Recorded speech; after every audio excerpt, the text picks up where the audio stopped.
Maverick News presents The Rick Walker Show. Defrag your mind.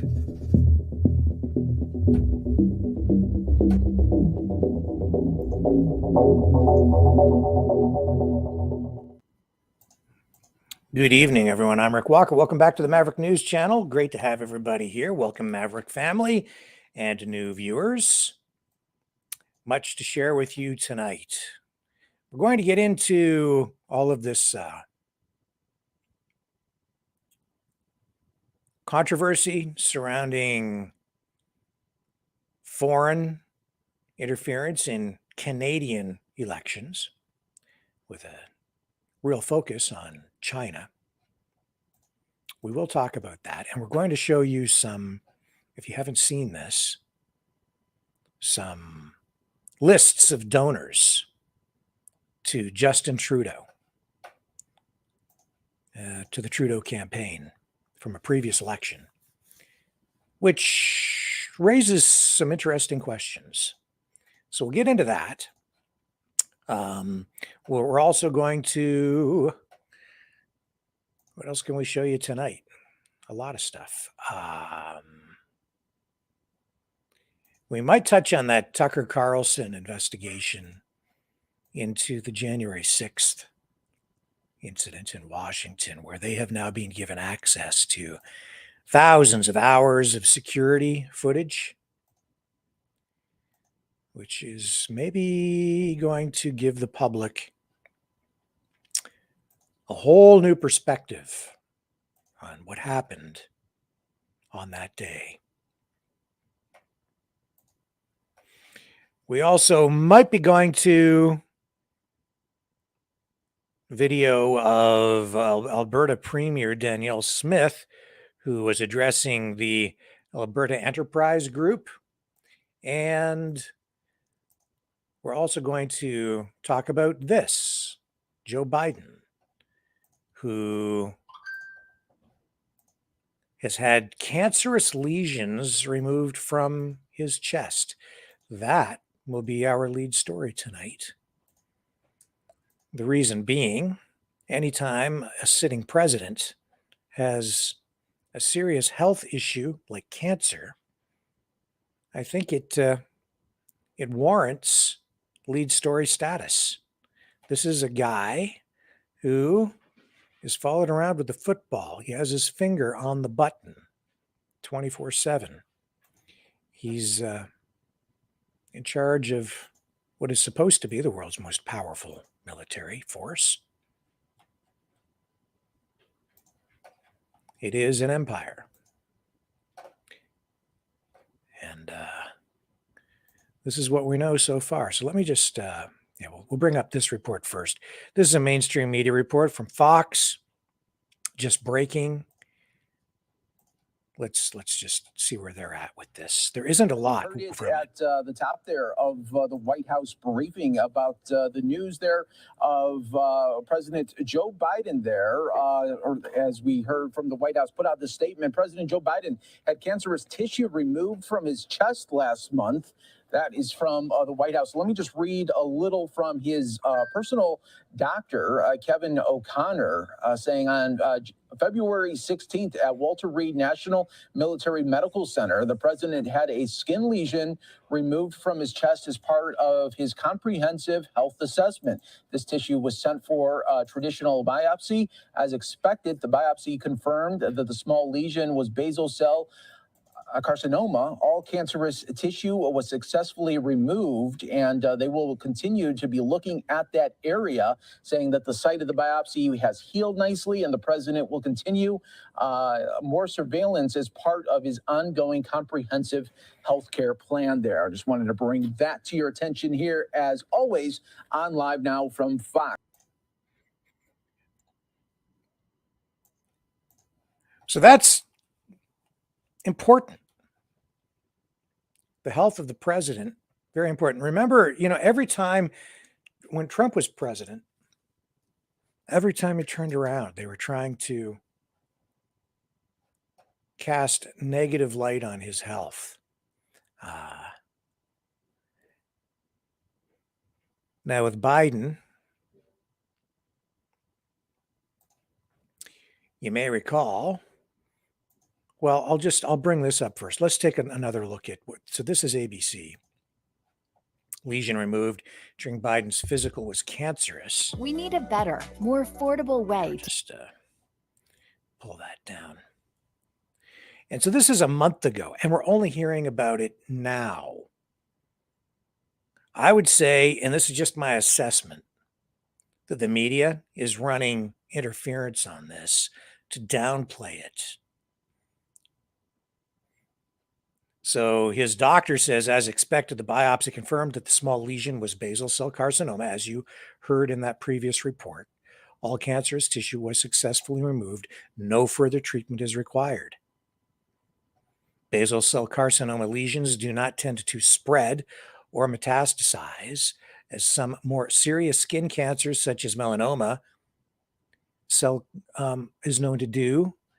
They do, however, have the potential to increase in size, resulting in a more significant issue, as well as increased challenges for surgical removal. Biden had his second physical as president at Walter Reed National Military Medical Center on February 16th, amid questions about his age as he mulls a run for a second term. He's 80 years old and is the oldest sitting president in U.S. history. So his doctor gave him a clean bill of health following the exam, stating he remained fit for duty and was able to fulfill his responsibilities without any exemptions or accommodations. So before entering office, Biden had several non-melanoma skin cancers removed. And his wife, Jill Biden, back in January, had skin cancer lesion removed from her from above her right eye, which was discovered during a routine skin cancer screening. All the cancerous tissue was removed, O'Connor said at that time, after doctors recommended the First Lady have the lesion removed out of an abundance of caution. During the procedure, Jill Biden also had an area of concern removed from the left side of her chest that was consistent with basal cell carcinoma. And there's that letter.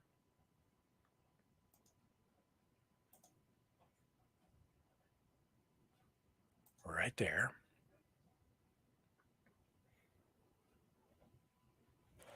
From Kevin O'Connor, physician to the president.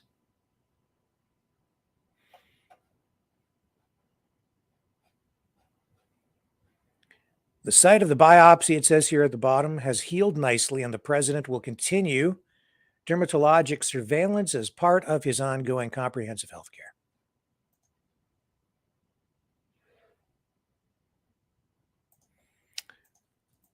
But you know, this is sort of an ongoing thing now with Biden. His health already in question. And all you need to do is just go to YouTube, type in Biden cancer, and you may remember, I think it was about 7 months ago, right here. I'll run you the clip. And the media went a little berserk when he said this 7 months ago. Just up the road to a little school I went to, Holy Rosary Grade School. And because it was a 4-lane highway that was accessible, my mother drove us, and rather than us be able to walk. And guess what? The first frost, you know what was happening? You had to put on their windshield wipers to get literally the... He was talking about oil refinery or whatever in this area, and then makes this gaffe, making a reference to himself having cancer. Oil slick off the window. That's why I and so damn many other people I grew up have cancer. And why can't, for the longest time, Delaware had the highest cancer rate in the nation.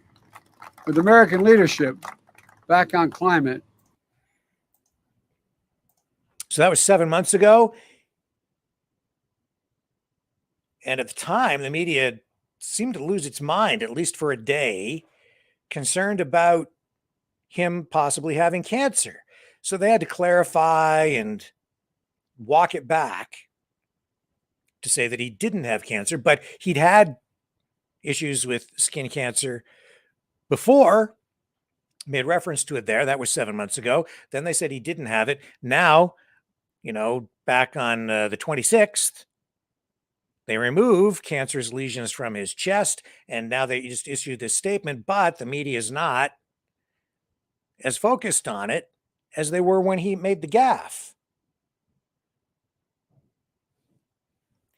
I find the coverage a little bit inconsistent. It's a little weird. I'm having a little trouble figuring out exactly where we're landing on this tonight. How serious is it? It almost makes me feel, and this is just me assessing, it almost makes me feel like it's more serious than it is because they're not paying more attention to it. When he just makes a gaffe, they're very focused on it. When it's the real deal, they're just saying it's not a big deal. Or at least they're not talking about it that much. Not so far anyway. This is breaking news, so we'll see how far it goes. But given that it was also something that was removed, these cancerous lesions removed back on the 26th, and we're only hearing about it now, that surprises me a little bit as well. When it's cancer, and maybe it isn't that serious, but I would have expected this news to come out much sooner. Not with this many days passing. I'm not exactly sure why. And with his overall health condition already under such intense scrutiny at all times, this is just amplifying all of that. At 80 years of age, health issues, cognitive decline, how can he possibly even contemplate, and again, my opinion, how can he even contemplate another run at the presidency? Another 4 years on top of what he has remaining now? Can you imagine him at like 85, 86 years old as president of the United States and the condition he's in right now at 80? So he'd be like, 84, 85 by the time he leaves office? Getting very close to 90. Halfway through that decade toward his 90th birthday. I don't think he's got it in him. He might have a run in him, but to be able to do the job at that age and the condition he's in, I think it would do the country a disservice. If he runs again, in my opinion, it's entirely selfish. Or it's because there are people above him controlling him and he has no control at all and he's just being told what to do and he's just a figurehead, which is probably the more likely scenario. And again, that is my opinion. None of that based entirely on fact. It's just my assessment. Let's take a break, and when we come back, we'll get into this whole Chinese election interference issue, and I'll explain why I think Justin Trudeau might be in a whole heap of trouble. Don't go away. Hello, world. Are you awake?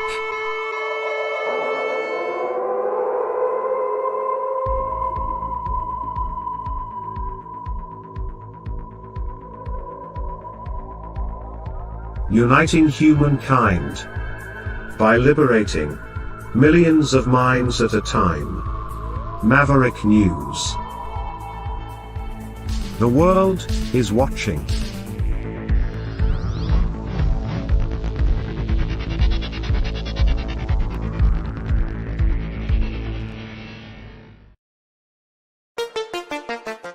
The New World Order. Government overreach. The Great Reset. Mainstream media lies. Now more than ever, independent voices are needed. Donate now at freedomreporters.com. That's freedomreporters.com. Maverick News. The antivirus program for your mind.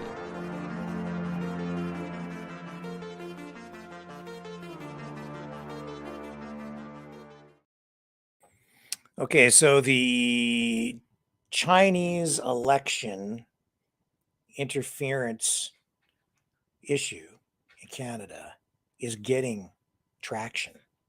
Trudeau has been a prime minister wrapped in Teflon for a long time. Nothing seems to stick to the guy. Not the SNC-Lavalin scandal, the blackface, nothing. It seems like anything that's thrown at him just washes off. Largely because the media runs interference for him. The bought and paid for mainstream media, right? Government money, grants. Very clear. I mean, he's talked about it himself. But this seems to be sticking. And I think that he might be in some trouble. The standing committee that has been looking into foreign election interference because of the leaked information from CSIS, that's Canada's security agency. The standing committee has focused a lot of attention on that this week. And independent and mainstream media both are picking up on this. It's getting traction in the media. We know that Trudeau is looking at possibly calling an election very soon. The members of the committee did vote in favor of having an inquiry into foreign election meddling. Trudeau has been resisting. Pretty clear to me he doesn't want that to happen. It would be a real liability for him heading into any kind of an election. He doesn't have to call one right now, but with the state of the economy, I think that he's on the verge of doing it.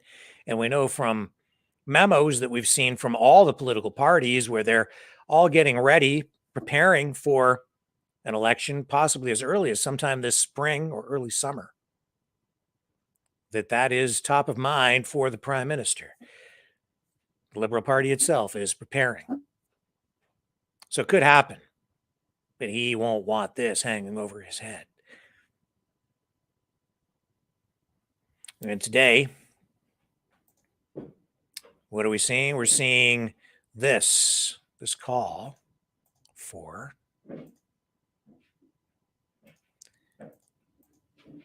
more scrutiny. This is a letter to Bardish Jagger, the chair of the Standing Committee, looking into foreign election meddling. And it's signed by 5 members of Parliament.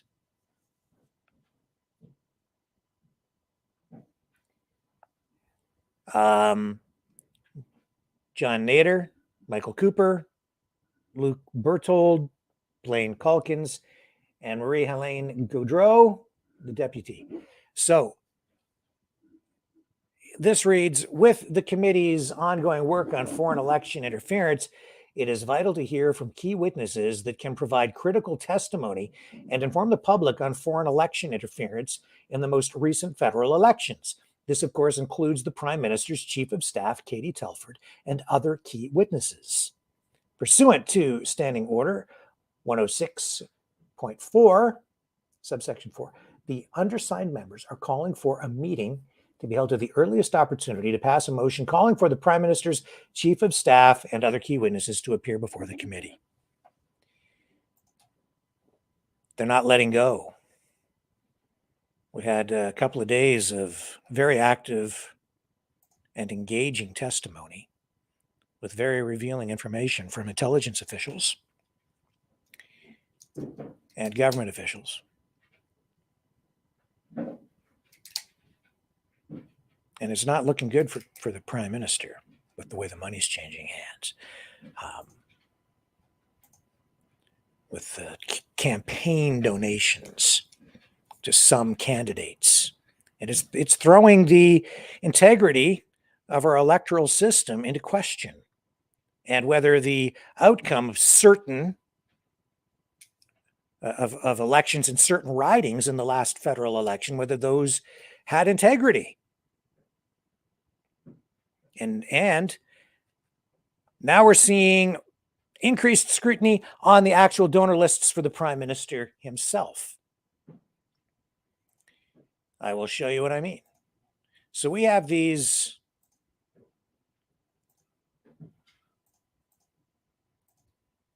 here. This is a list of donors from 2015. And, you know, all political donations are public. So if you want, like, you can find all of this information online. It's a little difficult to find it, but it can be had. And this is a list of donors from outside of Justin Trudeau's riding. These are donors from British Columbia. And it's a very interesting read. If you look at the names, they all have names that appear to be Chinese. And the dollar amounts seem unusual in many cases. They're all donations right up very close to the limit that's allowed under Canada's election regulations.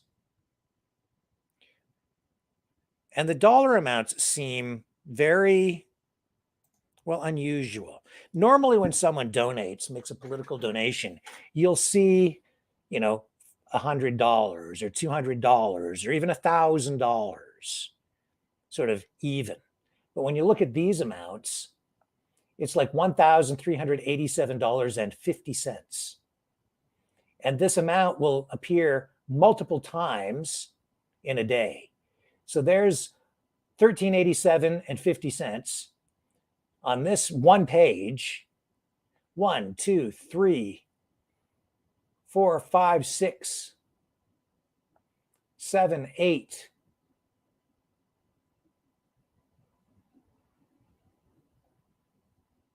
8 times in that first half of that document alone. Now, why would you see an amount like that? It's almost like there's, to me, sometimes I will do some international transactions, right? And the reason you get sometimes odd numbers in your dollar figure when you're done your transaction is because it's an international transaction or there's a currency exchange taking place. And I can't say with any certainty what might prompt someone to make a donation that ends in that amount. I'm speculating on that, but that seems like one possible scenario where there's an exchange going on, or there must be service fees of some kind being applied as people are making the donations. And so the amount actually contributed ends up being a smaller amount. I don't know.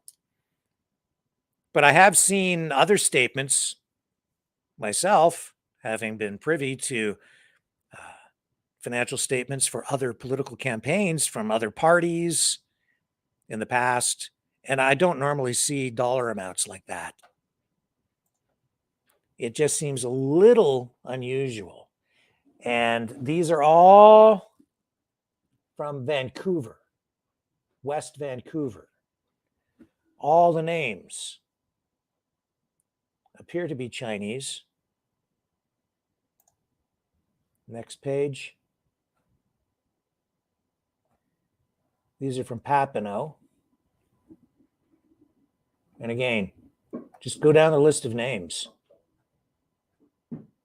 And it appears, you know, many of them Chinese, almost like every single one, actually. And the dollar amounts, again, there's that $1,387.50 right at the very top again. And then you've got also here $1,487.30 appearing multiple times. 1, 2, 3, 4, 5, 6, 7 in a row. And then $1,387.50 again. $1,387.50 again and again. Maybe there's a simple explanation, but it seems Very unusual. Of course, it is Justin Trudeau. He has, a real profile. He's at that time running for prime minister. If elected, and his party is elected and becomes the dominant party, he becomes the prime minister, right? So a lot of support for a guy like that, because you support him, he supports you. But the dollar amounts, that 1387.50 keeps popping up over and over again. Here we go again. There it is. Second donation, 1387.50 again.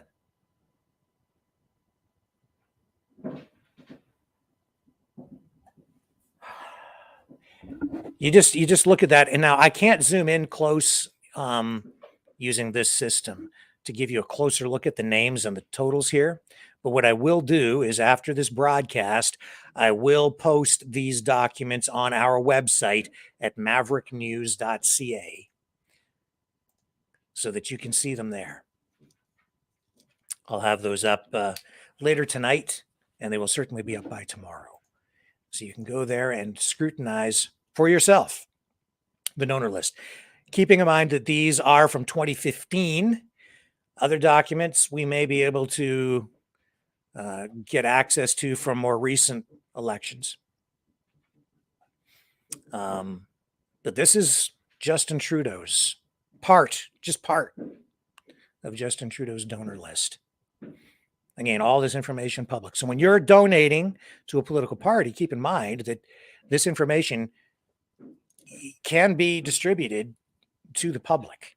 What you're doing is not secret, not confidential, not really. Your name can appear on a list like this for any political party that you donate to. The thing about politics, too, is there are generous tax breaks, extremely generous tax breaks for anyone who makes donations to a political party or a political campaign. Very generous. It's to promote participation in the political process in Canada. And I can't really fault it in that way. But the result is a lot of money flows to politicians, riding associations. And with Justin Trudeau under the gun,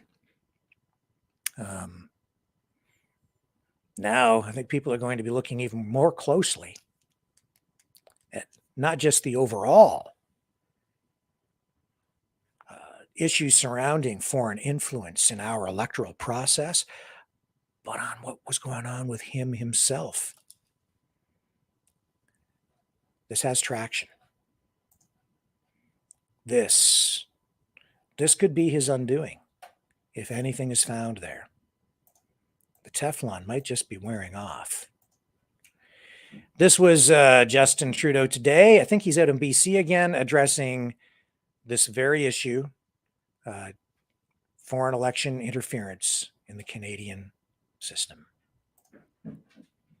And indeed, Canadians regularly get updates on foreign interference. And as Prime Minister, I am constantly updated with concerns by CSIS, by other security institutions, to make sure we're doing everything we can to keep Canadians safe. And that includes keeping parliamentarians safe. We know that Chinese Canadian parliamentarians and Chinese Canadians in general are targets, greater targets for interference by China than others. We know the same goes for Iranian Canadians, who are more subject to interference from the Iranian government. Russian speakers in Canada are more vulnerable to Russian misinformation and disinformation. And we get updated regularly on how we can make sure that our integrity and that the work that Canadians do to serve in politics is done with full protections. Okay. en tant que gouvernement, en tant que Premier ministre, je reçois régulièrement des mises à jour de nos sécurités, nos agences de sécurité. So I know Maxime Pour Bernier, s'assurer qu'on est en train de the protéger People's Party of les Canada, Canadiens today qui issued servent a leur statement communauté on en this tant as que well. politiciens. I can bring On that up for you in reconnaît just a que moment les to show communautés you what he's les thinking about Canadiens de this. diaspora sont plus vulnérables de l'ingérence par des pays comme la Chine, l'Iran, la Russie ou d'autres. Et c'est pour ça qu'on prend plus de soins pour s'assurer qu'ils sont Bring Justin protégés. back up here so you can hear him Just for again. clarity, Prime Minister, were you briefed on Han Dong specifically? And if you weren't, do you believe that you should have that? Canadians can know that as a prime minister and as a government, we regularly get top secret briefings on how we can best protect Canadians, including Canadians from various diaspora communities who serve as parliamentarians, how we make sure that they are able to do their job of representing their communities without being subject to interference from foreign countries. That's something we will continue to do. Next question. Hi, Prime Minister Jeff Keel from CTV Winnipeg. I do have just a quick daycare question. Thank you. That's a good thing. It's why we're all here today. When we heard Minister Owasco touch on this, there are a lot of families who are going to say, great, you're making childcare more affordable, but I still can't find a spot. And by the time spots open, my kids will be in high school. What do you say to families in Manitoba and across the country who still can't find a spot? I'll turn it over to the Premier to follow up on this. But let me say, when we moved forward a couple of years ago as a federal government to say we wanted to make $10 childcare a reality right across the country, and we were going to work with the provinces to do that, we knew that it wasn't enough to just make childcare spaces more affordable. We needed to make sure that they were high quality and that there were more spaces, which is why I was glad to hear Dan highlight the announcement that was made a while ago around a pay grid for early childhood educators to make sure that people know that that's a career that they will be supported in, that they can support a family, that it's valued by society. So increasing the wages for early childhood educators is an important piece of it, as is adding spaces that are high quality and affordable across the system. I know Manitoba has made significant investments in creating more spaces, and there's more work to do. One of the things that we saw, even as we were drawing on a Quebec model, where for years now the average childcare fees in Quebec are $8.50, there's still a lack of spaces. So the money we put forward for childcare in Quebec went towards creating more spaces, and there's continuing to be more work to do. So we are aware that we need to see more spaces created, and we're going to continue to work and encourage Manitoba to create those, work with municipalities to do it, but also make sure that those spaces are where they need to be across the country. More spaces in rural and Indigenous communities, more spaces that are in French for the Francophone communities. Protections of official language minorities are extraordinarily important. These are things that are built into the agreements that we're happy to see Manitoba make significant advances on, and we'll continue to be there to help them do even more. But Premier, happy to turn it to you. Sure, Jeff, you'll know that we have already announced 23,000 new childcare spaces by 2026. So we recognize there's more work to be done. That's why we're moving in that direction. We will be opening up new childcare centers as well. We have already been moving in that direction. I'm going to stay with this for just a moment longer because I think we'll be coming back to the election issue. And my follow-up is not daycare, so don't boo me. And we have an analyst pullout that says, a majority of Canadians or are concerned about possible interference from the Chinese government. Do you share their concerns, Mr. President? Yes. I very much share the concerns of Canadians around interference from the Chinese governments or other foreign governments.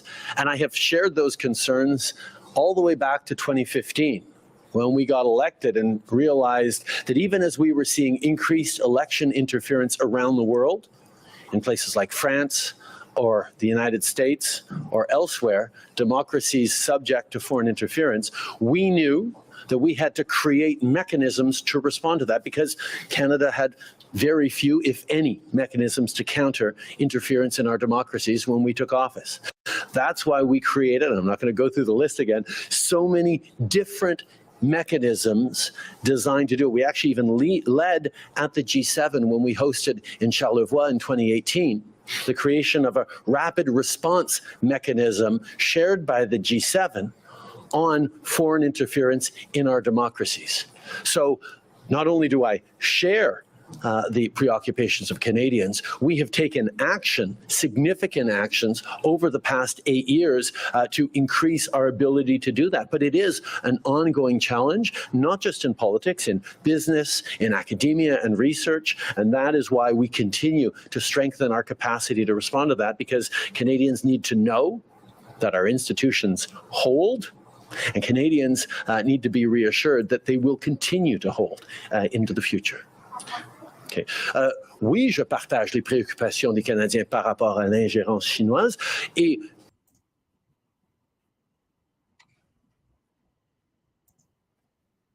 So concerned, but like I say, I don't think he's going to want an inquiry. Canadians trust that elections have not been influenced by foreign governments when the information is always protected by national security laws. To add to that, isn't an uninformed public that is not able to trust the democratic processes we have a threat to society or to national security, sorry. I'm pretty sure everything I've said over the past 20 minutes answered that question, but I will do it one more time just for the Canadian press. We put in place strong, independent mechanisms by top public servants who get full access to everything that all of our intelligence and security communities look into and find and monitor on an ongoing basis every day in Canada, particularly during elections. And those top independent public servants were part of a committee that we created after coming into office, because it didn't exist before, for the 2019 421 elections and ongoing, concluded in an independent and nonpartisan way that despite the existence of ongoing attempts at Chinese interference, that interference did not impact the outcomes of the election in 2019 and 2021. That's not me who's saying it. That's the panel of top public servants who are independent and tasked with exactly that, supported by the work done by our intelligence and security agencies. So Canadians can absolutely be confident in those 2019 and 2021 elections. On top of that, there is an independent report that came out on that work done during the 2019 election, and again, that was just released on what happened during the 2021 election, that confirms independently that conclusion that our elections actually held. So Canadians can be confident on that. But further to that, there are ongoing public committee hearings happening right now where those heads of agencies and people responsible for safety and integrity of our elections are testifying publicly on all the work that's being done. And further to that, we created a National Security and Intelligence Committee of Parliamentarians comprised of parliamentarians from every different party who get top secret clearance so they can dig into all the work that our national security agencies and experts do day in and day out, including and especially during election times, to protect our democracies, to protect our institutions.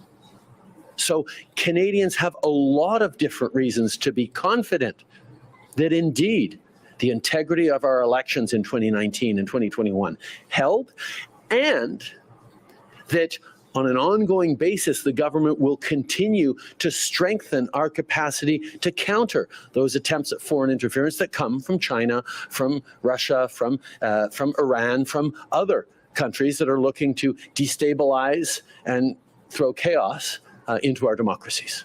Quick follow-up. Thank you. This might be another reiteration, but why hasn't Well, you can Canada- ask me a fresh question then that you can come up with. Why hasn't Canada updated its national security policy since 2004? We have absolutely updated Canada's national security policies many times over the past years, including with, for example, the creation of oversight bodies, a strengthening of NCIRA, a creation of NCIRA, which is a oversight and oversight body over our national security agencies.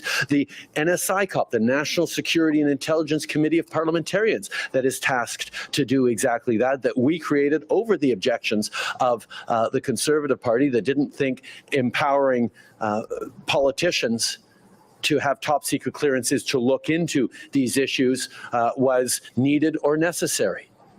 Thank God we did, because we now have a committee of parliamentarians that can lean in, and we will continue to update and make sure that all the tools that are needed by our intelligence agencies and security officials and all the tools needed for proper oversight and accountability of them continues to update it. So we will continue to do the work of empowering our institutions to protect not just our institutions, but our democracy.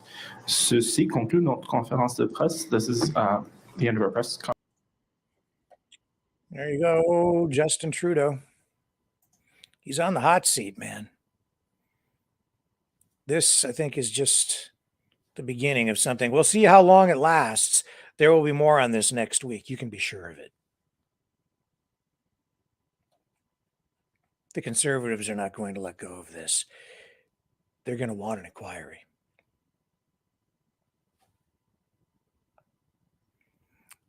Will it stick? I think in this case, it might just it might stick because it's not just about him. It's about his whole party. It's about the process. It's even about other politicians in all of the parties. Who is taking money? Who received funding? All that information is out there. You just have to dig, trace it back, start to figure things out. And just the perception of impropriety is enough to throw things into question. And that will ultimately hurt Trudeau, not the other guys, not the challengers, unless something really stinky comes out of it, affecting other elected members of parliament from the opposing parties. We'll see. But this one, just after all the other things that he's been able to, slip away from, I don't know about this one. The media seems more focused. Don't go away. Fighting the Great Reset by leading the Great Resistance.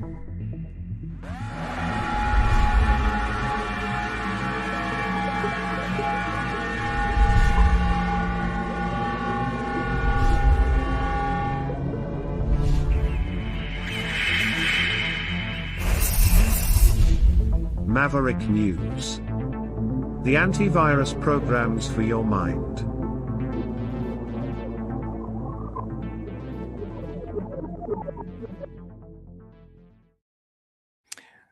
I wanted to touch on this story tonight, and it again, it's Canadian. So for our U.S. viewers and in other countries, I do apologize. It may not seem like it's something that's all that important, but there's a larger perspective to take away from what I'm about to talk about.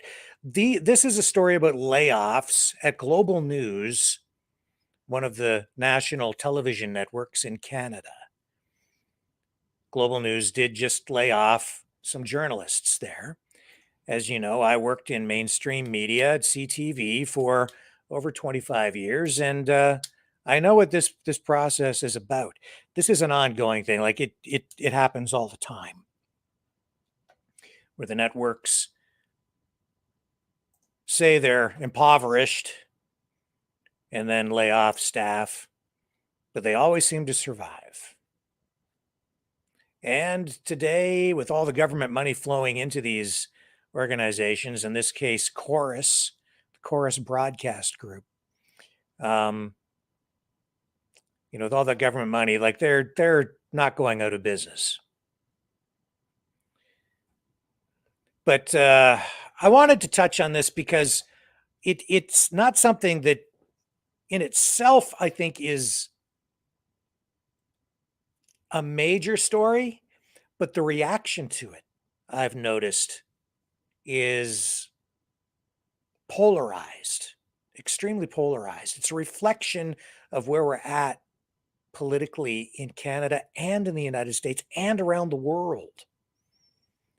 Because Global has some journalists who were working there and still are in some cases, but they've got some journalists that, in my view, are pretty far left wing. Among them, Rachel Gilmore, who we'll come to in a moment.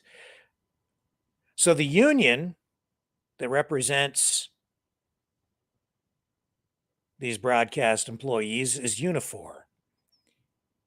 And they represent over 800 employees at Chorus, which owns the Global Television Network.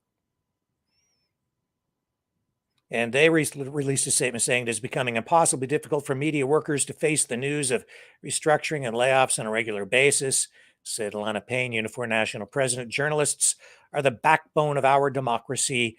We need to save local news by investing in newsrooms, not cutting them. So far, the cuts have impacted online and online video journalists, according to Uniform. And the layoffs have primarily impacted journalists working in Alberta and Eastern Canada. And apparently Chorus, the Chorus Group, was set to start an annual salary review process on March 1st. And it was deferred to the spring from November of 2022. It's not clear if these layoffs were related to planned pay increases. Okay, so I just bring that up because I've noticed the reaction is so strong, especially with regard to one journalist in particular, Rachel Gilmore.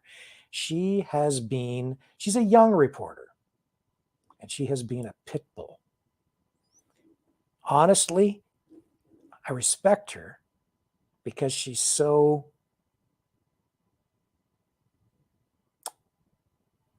tenacious, but she scares the living daylights out of me. I wouldn't ever want her to get a hold of my ankle and sink her teeth in because she never lets go, and I think she likes the taste of blood. That being said, I don't like to kick people when they're down. Somehow, though, I think she'll survive. She's absolutely a fighter. But I'm noticing that some people with different political views, other journalists out there, like Cian Bexty, I think that they're enjoying the moment. And I can't say I blame them. But this is Cian's website, The Counter Signal, Global Access far left reporter Rachel Gilmore. A little bit of a graphic there showing Trudeau wiping tears because one of his pit bulls is now laid off. Politics. It's a nasty business. And then we've got this. I'm going to run this to show you kind of what I mean. People kind of enjoying the moment, right?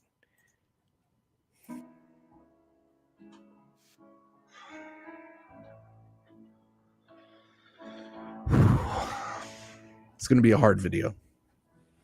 You ever lose somebody? It's not easy. I lost someone that I spent the last 6 months of my life with. Her name was Rachel Gilmore, aka Ray Ray.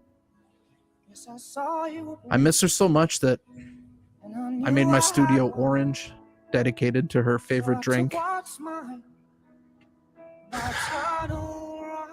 Rachel, you taught me so many things. You taught me that everything is like misogyny. You taught me that men can get pregnant. You taught me cool acronyms like BIPOC. I didn't know what that was before I knew you. You touched my heart, you touched my soul, you changed my life. You made me a better person. You taught me that all conservatives are far right. You taught me that Elon Musk is stupid. You taught me that Taylor Lorenz is a great journalist. I learned a lot from you, Rachel. You motivated me to be the best journalist. You motivated me to be a journalist. If it wasn't for you, I would not be me. If it wasn't for you picking on James Top and the Convoy, I would have never rised up to defend these people. You made me, Rachel. It's bittersweet. Everything has to come to an end. But as I go out on a massive W, the pleb got the win. I did it for the people. For all the people that she trashed who are unvaccinated. Everyone who went to the convoy and what got lied about. Anyone she's ever lied about, this is for you. It is. Rachel, thank you for pushing me. Thank you for making me a better person. Thank you. I owe it all to you. But just remember, I won. I won. There's no other way to put it, but I won. Goodbye, Rachel. Goodbye, my friend. You have been the one. You have been the one for me. That's politics in the land of journalism. I don't like to see anybody lose their job. But boy, there were days when I wanted to see her lose her job. She'll be back. She's not gone. She's just on pause. The muzzle on Rachel Gilmore is temporary, I'm sure. I'll be right back. Hello, world. Are you awake?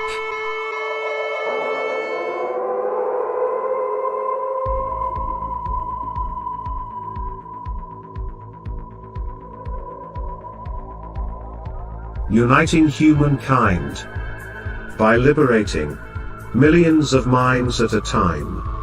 Maverick News. The world is watching.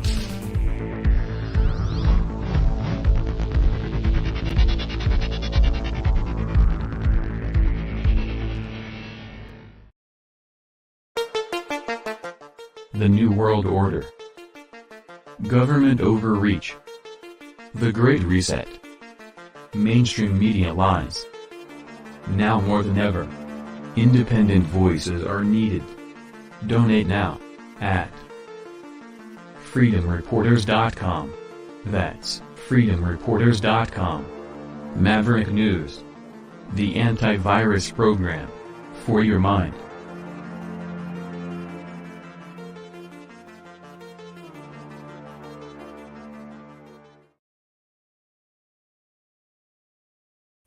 Okay, I just wanted to share with you what Maxime Bernier said. I forgot to touch on this. But Maxime Bernier did address the election interference issue today. I'll bring this up while I read his statement from what was sent to me. So Maxime Bernier writes this. He says, "We've known for a long time that Trudeau admires China's basic dictatorship, but now we also know how much China's dictatorship admires Trudeau. Over the last few weeks, there have been numerous leaks from the Canadian Security Intelligence Service, CSIS, documenting connections between the Chinese Communist Party and Trudeau and his Liberal Party. In recent days, we've learned that the Chinese Communist Party engaged in broad political interference in Canadian elections in the form of disinformation campaigns, undeclared cash donations, and the use of Chinese students studying in Canada as campaign volunteers to support preferred candidates. What has Trudeau's response been to this damning news? He's criticized CSIS officials, demanding they weed out whoever is making these leaks and dodged any questions about an independent inquiry. Instead of holding China accountable for interfering in our politics, Trudeau is attacking our own intelligence services for working to protect us. It's unbelievable. And what does Pierre Poilievre have to say about this? He's too scared of being labeled a racist to offer any real opposition. In a statement issued earlier this week, Pierre referred to the Chinese government as the Beijing Communist Party, rather than its true name, the Chinese Communist Party. He's scared Trudeau or the corporate media will call him racist if he uses the word Chinese. Here is what needs to happen starting immediately. 1, we need an independent inquiry into all claims of election interference. The commissioner of this inquiry cannot be another hand-picked liberal insider like we saw with the Freedom Convoy inquiry. It must be a nonpartisan judge who will act in the interest of Canadians, not Justin Trudeau. 2, there must be an independent audit of the Trudeau Foundation. We know that the Chinese Communist Party donated $1 million to buy Trudeau's favor. How many more bribes have been laundered through the Trudeau Foundation from foreign governments, pharmaceutical companies, or super-rich elites? 3, Don Valley North MP Han Dong must resign immediately, as well as any other MP whose election or nomination contest was affected by foreign interference. There must be prompt, free, and fair by-elections held in all these ridings. Finally, and most importantly, Trudeau must resign as Prime Minister and MP for Papineau. These CSIS leaks have made it clear to Canadians and the world that Trudeau does not have the credibility, moral authority, or integrity to continue governing Canada. Therefore, he must step down immediately to restore faith in our government and institutions. And that is the statement that I received from, and others have received as well, from Maxime Bernier, leader of the People's Party of Canada, addressing foreign election interference. Now, what else do I want to share with you tonight? A little bit of a speech here from Danielle Smith, Premier of Alberta. Not going to run too much of this, just a little taste. She's addressing an economic group out in Alberta. And again, for our U.S. viewers, this is an important political figure in Canada. You should really take note of her because she is really stirring things up. There's an election just around the corner in the province of Alberta. Danielle Smith is a conservative politician leading the United Conservative Party in Alberta into this election, going up against the socialist NDP, which is their main rival and formerly in power. And with her Sovereignty Act, with a balanced budget now, a different approach to managing resources, including oil, which is one of the main resources in Alberta, there's a huge, huge shift taking place in that province. And her influence on the Canadian political scene is giving other premiers the confidence to stand up to the federal government in Canada to assert their provincial sovereignty in a more aggressive way, where they're really holding the government's feet to the fire by showing them that provinces are supposed to be treated as equal partners to the federal government, not servants of. So we'll just go out here to Danielle Smith and just pick this up.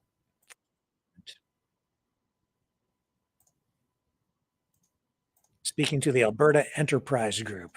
At the work that you've done and the group that you've put together and the publication that you've put in front of me with lots and lots of policy ideas. Sorry for the audio. Reading that more thoroughly. And before I get to anything else, let me just give you all a great big thank you for helping Alberta to recover from all the economic turmoil that we've been through in the past few years. I want to thank you all for being a group of leaders in your communities who believe in Alberta, believe in what you're doing, and are supporting the growth we brag about and are so proud of. Your dedication and perseverance have once again made Alberta the leader in economic growth in Canada. So thank you.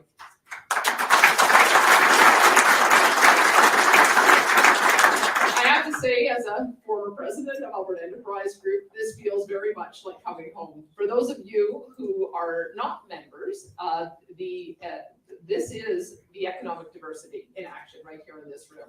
Just look at the current leadership position. We've got people from transportation and construction, finance and investment, oil and gas, technology and consulting, sports and marketing, labor relations and accounting, and of course, community service. As a small business owner, myself with my husband David, and a degree in economics, as well as a former politician at the time that I was here, I am still drawn to AEG's passion for, and this is a quote, being part of a community of Alberta business leaders who believe in driving change and building a brighter, more prosperous future for all Albertans. And that was Premier, and we were more committed to striking the right balance between free enterprise, individual freedom, and the work of government. It has been my goal from day one to make Alberta a better place to live, enable opportunities for leaders like you, attract investment, and create prosperity for every Albertan. We've made investments in a wide range of industries, from energy to agriculture, tourism to tech and innovation, and our strong economy, quality of life, abundant opportunities, and affordable childcare are encouraging people from across Canada and around the world to make Alberta their home. Our province offers low taxes and a skilled workforce, and businesses are choosing this province as their destination of choice to invest. As a free enterprise conservative, I see that government's role is to create a positive and supportive environment for economic growth. Then you can do what you do best, which is create opportunities that build prosperity, provide good jobs that support families, pay mortgages, and buy groceries. And that partnership between government and the private sector is reinforced with every government investment, with every reduction of red tape, with every job program, and every time we stand up against federal interference in our economy. Now this week, a Minister of Finance and the President of Treasury Board, Travis Taves, produced tabled a budget 2023. It's a budget that will continue securing Alberta's future. It will attract more investment than ever before. It will ensure Albertans have quality healthcare when and where they need it, and provide additional supports to help business, workers, and their families thrive. Now, before I get to some of the great announcements that we made in the budget, I have to just tell you what I'm most proud of, and that Minister Taves and I worked very closely on over the last number of months, and it's our fiscal framework, because we know that part of the reason we have the ability to invest today is because of the hard work that was done, putting the books in order. And we want to make sure, as we enter a period now where we might have ongoing surpluses, that we are managing them in a way that's going to be conservative and stable and prudent. And so let me tell you what the elements of that fiscal framework are. Number one is balanced budget legislation.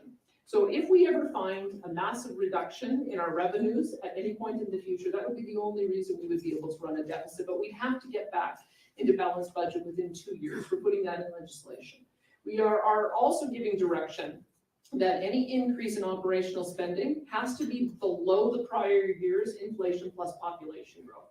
I've been watching budgets for a long time, and often there's projections forward about what inflation and population are going to be, which results in the overspending. We're going to look in the rearview mirror to make sure that we're keeping up with inflation and population growth, but we're not overestimating and overspending. And you'll see our inflation stats for year over year were 6.2. Our overall increase in operational spending was 4%. So that's a measure of how important that rule is going to be. We also have a significant contingency in our spending. It's a 1 point.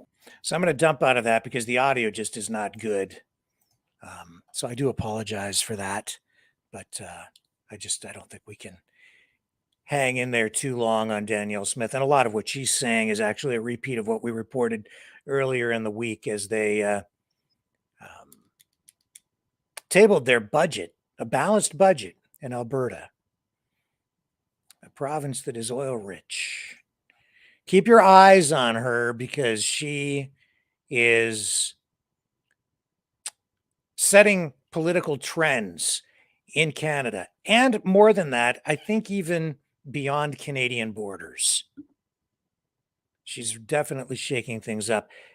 And the real thing to watch is whether the Conservatives or those people who have been supporting her will end up devouring her alive as she heads into that next election. I've witnessed this before in politics many times, where a political leader, a party gets elected, and the grassroots ends up eating its young. I saw it happen with Bob Rae in Ontario when he won the provincial election there, where he was supported by unions, and then when he got into power, realized that there were financial realities that he just had to deal with and could not give the public sector unions everything they wanted, and they turned on him. And his NDP socialist government collapsed as a result. And I see sort of the same thing beginning to happen with Danielle Smith, where people are petrified, Conservatives out there in Alberta are petrified of an NDP socialist government being reelected, saying that a vote for Rachel Notley, leader of the NDP, or any MPP candidate or MLA, is a vote for Justin Trudeau. That's the way they're portraying it. But at the same time, I'm seeing a lot of like really heavy criticism directed at Danielle Smith from people who are previously supporting her because they're saying she didn't go far enough to protect people on medical mandates or on this issue or on that issue. And they're already expressing some displeasure and disappointment with her performance, saying she hasn't followed through on all of her promises, but she hasn't really been in office that long, and she wasn't really elected premier. She won the leadership of the party and assumed the post, became premier because she took over from Mr. Kenney in that position. So if she wins the next election, if she wins her riding, and then the UCP is elected and becomes the governing party again, then she would have been elected and will have a clearer mandate heading into that term. So we'll see what happens, but it's an interesting thing that happens. You know, people are very impatient when it comes to politics. They are fickle. They have short memories, generally, the public in general. And I think she's already suffering as a result of some of that. And some of it also, you talk about controlled opposition. That's exactly the kind of thing that controlled opposition does, or infiltration within the party too. They'll begin to have people express displeasure over this issue or that issue. Well, they're portraying or pretending to be UCP or conservative supporters. In reality, they're not. They're in there planting seeds of doubt within the party, within the grassroots support that she has. Nasty, nasty, nasty game, politics, a blood sport. It really, really is. We'll see if Danielle Smith can hold on and get elected. I think we're less than 90 days away now from that election. So, and great news, received a message from Rachel Emmanuel. You may remember her, journalist from out west, and we've invited her to come back and make some appearances on the show and share with us some of her insights and information and her journalistic skills. She's agreed to do that. So in the weeks ahead, Rachel Emmanuel will make a return here on Maverick News. Something for everyone to look forward to. I'm excited about it because I think she's very sharp, very smart, and very tuned in to the political scene in Alberta, much more than I am, because she's on the ground there and has the lay of the land. So really looking forward to having Rachel join us again here on the program as we get closer to that provincial election out in Alberta. Stay with me, more ahead.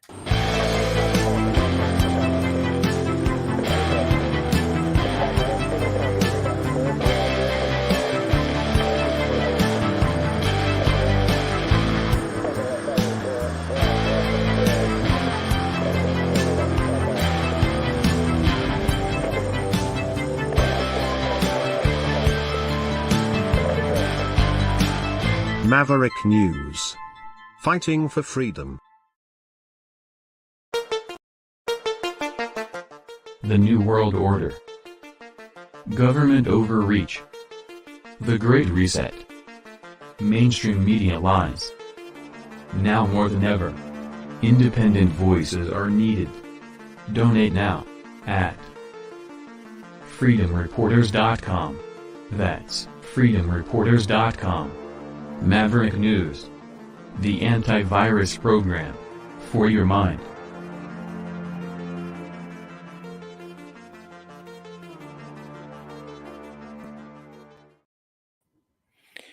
What strange weather we're having here. It's always very unsettled this time of year. I'm just sitting here in the studio and I just heard a huge thunderclap. And here it is, March 3rd. I was outside earlier. It was snowing. Earlier this week, it was almost like a balmy spring day.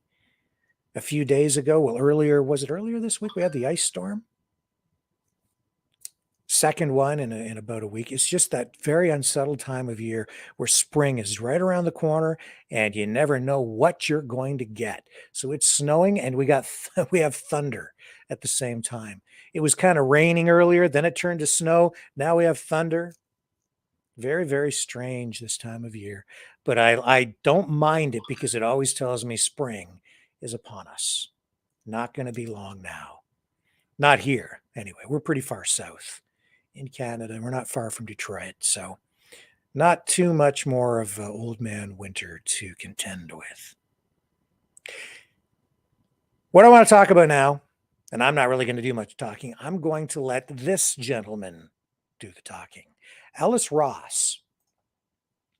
He's a Canadian politician, first elected to the provincial legislature in British Columbia in 2017.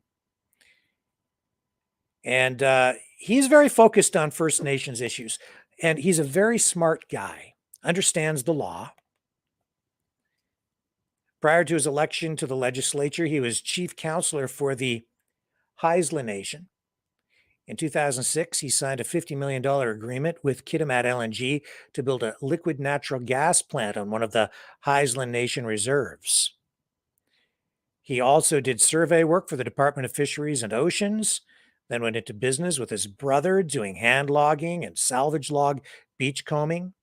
He ran a charter boat business. He was inducted into the Order of British Columbia in 2014. This guy's no slouch. In short order, to sum it up, okay? He's a very smart man.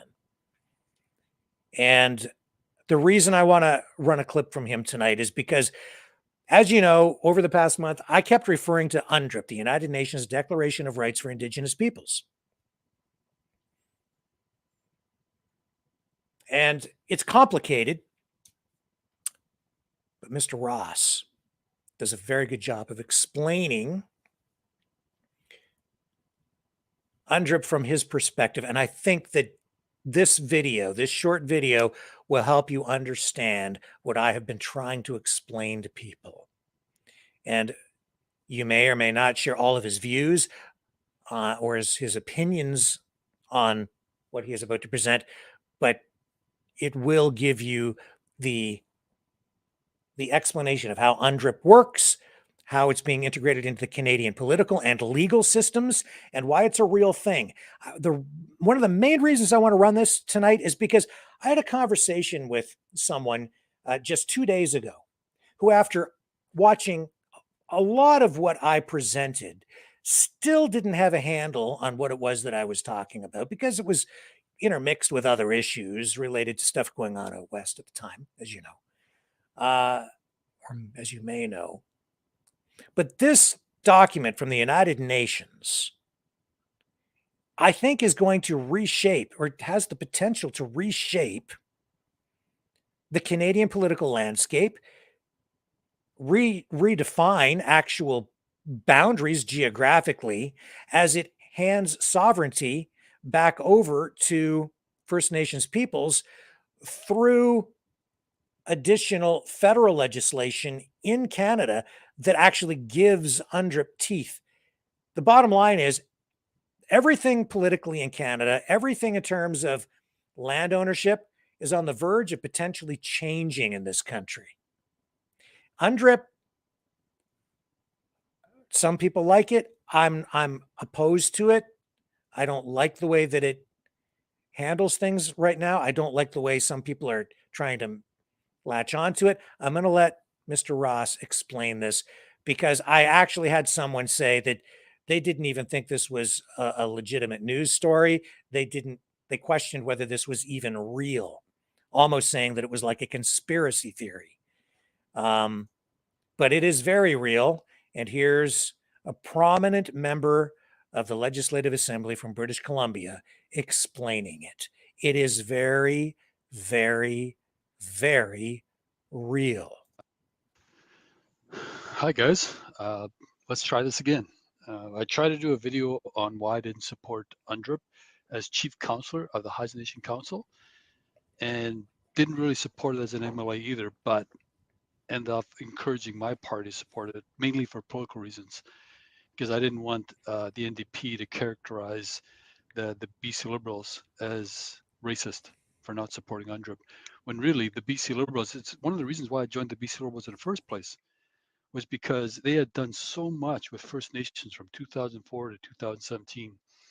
They actually brought in the Forest and Range Agreement that included all First Nations in the forestry economy, started revenue sharing for forestry, started revenue sharing for mining. They supported LNG in Kitimat and all across the province in terms of what First Nations. I just want to pause for a moment, because I also want to just mention that British Columbia, as a province, with their NDP government, has taken the lead on implementing UNDRIP in Canada. They're the first province to implement their action plan. So they're already starting to do it. And you're seeing the impact on property rights out in British Columbia and the way land can be used out there already. And this is what is giving rise to such concern over the way farmland is being, well, the permissions and restrictions that are being applied to farmlands and people in rural areas for food production, mining, forestry, all of these things. British Columbia is the tip of the spear on this, and every province is being compelled by the federal government to implement their own action plans on this. This is potentially going to transform the entire country. You can't tell me that isn't a major story. Here's Mr. Ross again. Were bringing. It was First Nations that brought the LNG idea to the provincial government. It wasn't the BC Liberals. They signed protocol agreements for communications with First Nations. They signed environmental stewardship agreements with First Nations, and on and on and on. So the BC Liberals are anything but racist towards First Nations. In fact, if anything, all that progress from 2004 to 2017 was because of the BC Liberals, and sadly, all that progress for economic reconciliation has stopped. And so what I wanted to talk to you about was the three main categories that affect First Nations. And if you don't understand this, don't worry about it, because I've met many First Nation leaders who don't understand rights and title case law. It's quite easy to understand UNDRIP, for example, because it's mainly just broad general principles. Very hard to understand the Indian Act. In fact, the Indian Act is broken down into so many different categories in terms of funding agreements or rules around reserves or jurisdiction. It's very complicated. So I'm going to give you a very high level, try to make it easier to understand why, there's so many issues facing First Nations. And there is a way out of it, by the way.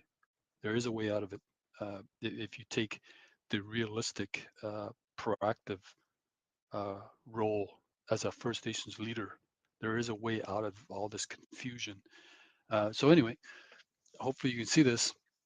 There's three categories that affect First Nations that many people don't know about, and I broke it down into, and there's many, but the three main ones are the law, Aboriginal rights and title case law, which is principles that are decided in the courts of Canada and BC, and declarations and recognition. So the law applies to everybody, or supposed to anyway, whether you're First Nations or not. Take, for example, speeding. First Nations don't get a break on speeding tickets. Um, uh, every type of crime you can think of, uh, whether you're talking about uh, violent crimes or shoplifting or stealing or any type of law that's actually legislated that applies to everybody, applies to First Nations. And the thing about the law, whether you're First Nations or not, it's non-negotiable. Now, the law is made up by government. How they make a law or how they amend the law is basically through a bill in the BC legislature or in the House of Commons in Ottawa. And what they do is they put together a bill, they bring it to the House, they debate it, and then you vote on it. And usually the ruling government party outvotes everybody else, and that becomes a law. So that applies to everybody. Aboriginal rights and title case law is not necessarily the law. Aboriginal rights and title case law is basically flows from Section 35 of the Constitution. And I'll get to more on that later. But Section 5 of 35 of the Constitution says rights and title exist in Canada. That was announced in 1982. It's a very brief clause. It's only about 5 or 6 paragraphs. So it's in the Constitution of Canada. And this is why I always say that Canada has been really progressive in dealing with Aboriginal issues at the governmental level. But the problem with it was there was no substance to Section 35. It was just an announcement. So for the last 40 years, First Nations have been taking government to court basically to be treated fairly.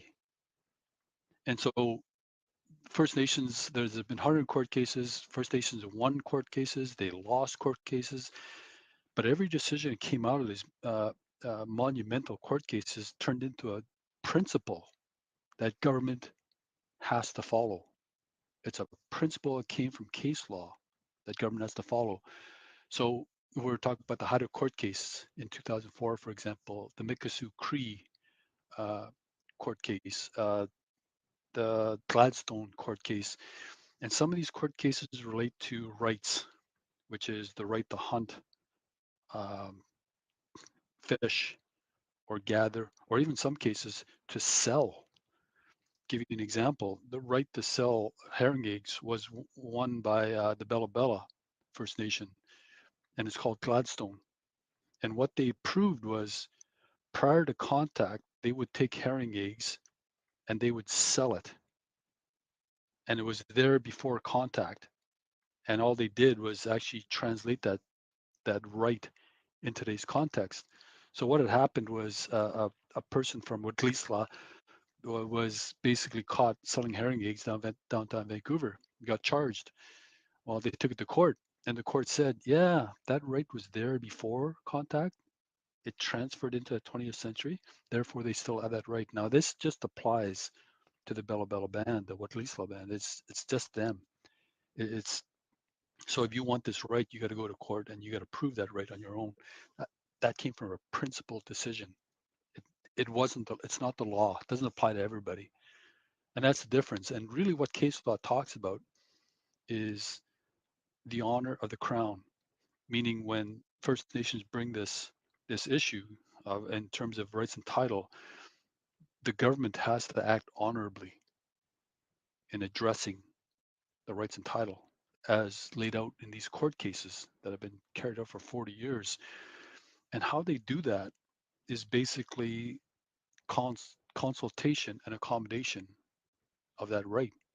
Now, it should be that, okay, government, when they're aware of an infringement to rights and title, they've got to be proactive and go out and tell the First Nation, hey, there's a good chance we might infringe your rights and title. What do you think about that?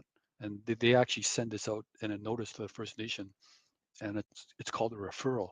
First Nation gets the referral. They say, okay, get it to my lawyer, get it to my advisors, and they make a response, and back and forth. It's a pretty elaborate process. And the reason I know this is because I along with my counsel back in 2004, we actually helped write that protocol on how it's really supposed to work. And then we actually implemented it in relation to the federal government, provincial government, because nobody knew what to do. Everybody had the decision in a court case, but nobody knew how to actually do it at the ground level on consultation and accommodation. So that's why, you know, I know so much about this. And that's really dictated by the courts. And the courts in this example is separate from the government. All right. So they're telling government, you know, you've got to do this and this and this to uphold the principles of this case law. Okay. Declarations and recognitions. Section 35 of the Constitution basically recognized that rights and title exist in Canada. And back in 1982, everybody was celebrating. And they thought, finally, we're here. We're recognized. Now things are going to change. Well, nothing changed. First Nations were still being left out of decisions. They were still being excluded from the economy. Land was still being taken away. Rights were still being taken away because Section 35 was just a recognition. That's all it was. It had no substance. It had no definition. So since 1982, since this was enacted, First Nations have been going to court to define what that meant. And so that's where you get all the case law. Okay? So declaration, recognition, you know, it's a great announcement, but unless you have definition, it doesn't really mean anything. It just means, you know, the first step of a very, very long process that's going to cost government using taxpayer money and First Nations battling it out in court to define it. UNDRIP. When I first came across this UNDRIP document, I was Chief Counsel of House Nation Council. And the reason I didn't support it as Chief Counsel was because I thought it was redundant. I thought we're already doing all of this in Canada. We've already got Section 35 of the Constitution. We've already got rights and title that gives us, you know, equal footing with the government. It forces industry to come to our table. So we don't need this. It was also redundant in my mind because it talked about things that are obvious. Give you an example. UNDRIP talked about how First Nations have the right to save their language and culture. Yeah, everybody in the 20th century, 21st century has that right. The Italians have that right. The French have that right. First Nations have that right. Nobody in their right mind is going to come to you in today's day and age and say, "Oh, you don't have the right to, you know, save your own language and culture." UNDRIP was mainly good, I think, for First Nations in Canada prior to 1982. I still think it's a great document for those Aboriginal tribes, say in South America, that probably are still living in the jungle, and they're getting their rights taken away every single day. It's good for them. Not so great for Canada, where we've progressed so much. In fact, what I don't understand is when we were talking about UNDRIP, why was everybody so frantic about it, where you completely forgot about all the case laws that have been established in Canada? You forgot about Section 35. You completely ignored it, including BC when they enacted this.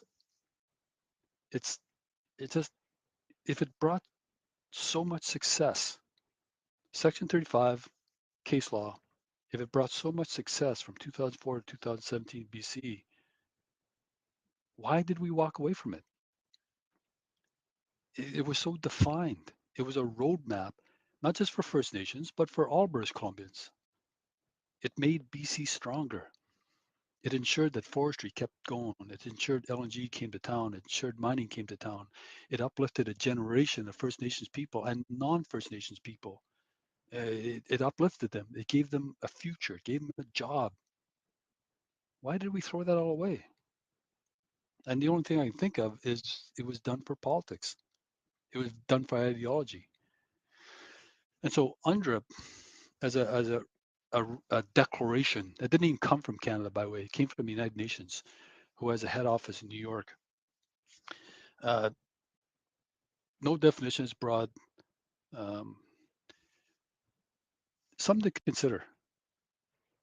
The Attorney General of Canada, Jody Wilson-Raybould, the first First Nation Attorney General of Canada, probably the second most powerful position in Canada. When she was the Attorney General, the Canadian government said, yeah, we're going to adopt UNDRIP.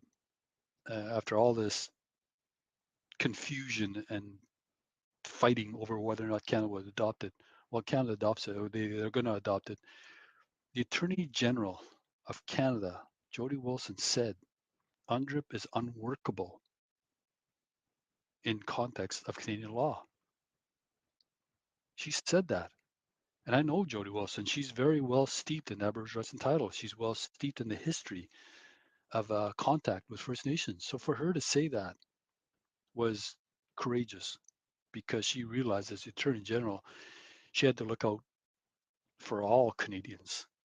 Like, she wanted to do everything for First Nations without a doubt, but she understood, the larger picture here is Canada and the laws. And I always scratch my head with that, because in BC on the Declaration, the BC NDP promised that all the laws in BC would be aligned with UNDRIP. And that doesn't make any sense. I mean, the laws in BC are like, there's a book somewhere, and it's about that thick, detailing every single law. You're going to align UNDRIP with every one of these laws, including speeding and other violent crimes, and it's impossible. You can't do it. It's going to take you decades, and it's going to cost the taxpayer and First Nations millions, if not billions of dollars trying to do it. Because I've been in treaty negotiations, and it costs money to go through every single word and analyze it. And how do you align, say, a speeding law with UNDRIP? How do you do it? No, well, this speed limit applies, because we weighed it against, the interest of Aboriginals. I speed, I get a ticket. Doesn't matter if I'm Aboriginal or not. It doesn't matter. So this was the United Nations Declaration of Rights of Indigenous People is really an empty statement. And the problem with these empty statements, these broad, general, vague statements, it's so open to political abuse.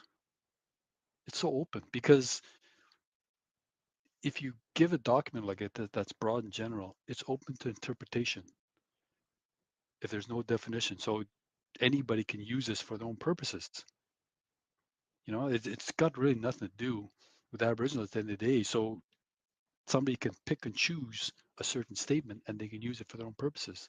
This is why I've never really liked, like, Section 35 of the Constitution. That was great. It's still there today. But the other announcements, nah. And in fact, we're seeing this play out right now where the government in BC restricted the Cowichan tribes from working on a hospital in Cowichan territory. And the BC government is totally ignoring UNDRIP. Totally. And if you look at Michael Lee's page, he'll say they're actually contravening Section 17. They've made no mention of this. And yet the Cowichan tribes took the land and gifted it to the BC government to build a hospital in Cowichan. They then were told, oh yeah, come onto the land and clear it for us. Take down all the trees and make it level for us. So the Cowichan tribe did this. After they did it, they got booted off the site because of another piece of legislation that overrode UNDRIP. And the problem with UNDRIP is that it's so broad and vague, every other piece of legislation in BC overrides this document. So First Nations, you're right back where you started prior to 1982. And this is why I still don't support this. So that's the difference between the law, case law, and declarations of recognition. Hopefully that was a lot better than the previous video. Hopefully the sound is okay. All right. The other stuff that I got a lot of comments about this, about say taxation and Indian Act, and I wasn't really trying to dive down deeper into that because it gets complicated pretty quick. I was just trying to tell you the differences between this and why I don't support certain aspects of what the governments are doing. Okay. So First Nations, you should be aware this has actually set you back quite a bit. All right. Talk to you guys later.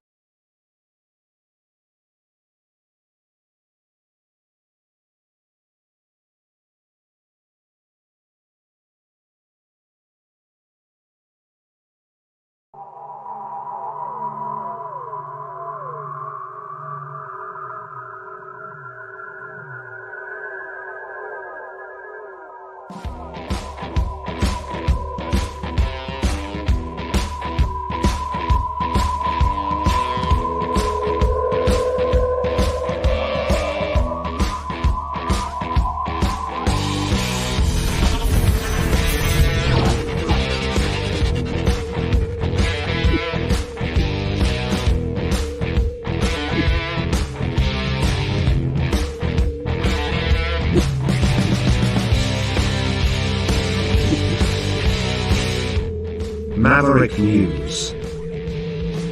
The world is watching.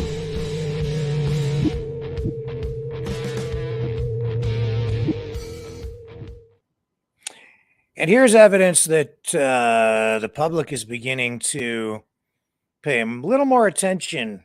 At least some people, some members of the public pay a little more attention to what is going on in Ukraine and the way NATO is engaging with Russia.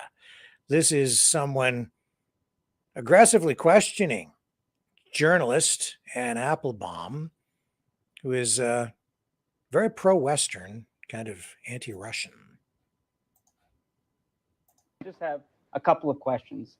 One, Seymour Hersh has published this expose that the United States was responsible for the destruction of the Nord Stream 1 and 2 pipelines. And yet he's an incredibly decorated journalist. He's been involved in exposing the My Lai massacre in the 1960s. He exposed the fact that the CIA was actually spying on our own citizens. And he exposed what was going on in Abu Ghraib in 2002. Now, you're talking all of this stuff about Ukraine, yet you're not mentioning that we had planned this attack on the pipelines in advance, much before the invasion. And this is an act of terrorism against Germany and against Russia. We're violating the sovereignty of one nation, and yet here we are talking about, the Russians are the bad guys. And what about the sanctions that we put on Syria? There was this horrific earthquake that hit Syria, that hit Turkey. And because of the sanctions, the Caesar sanctions, which we put there, the required aid is not going to them because of our government sanctions and because we're occupying the northwest of that nation right now. So how is it that you can lie to all of us and say we're standing for democracy against this aggressor Russia when we're just as bad? We're terrorizing people all across the world, and we've destroyed a major piece of infrastructure. I'm running the show, not you. No. I want her to answer the question. Can you call for an international investigation into this Nord Stream sabotage?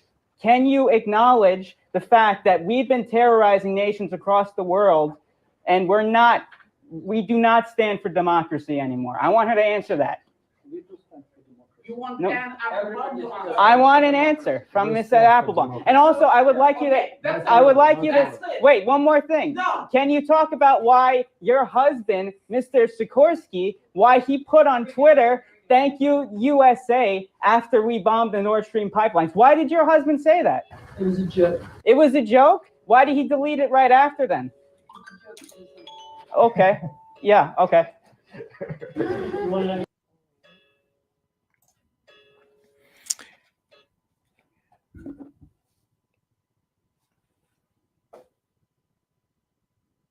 Good questions. Very good questions. I think the answers are almost obvious. But real answers are still needed. Hang with me. We're going to go to the phones. I'll set them up, and I'll give you the number to call. Don't go away. Fighting the Great Reset. By leading the Great Resistance.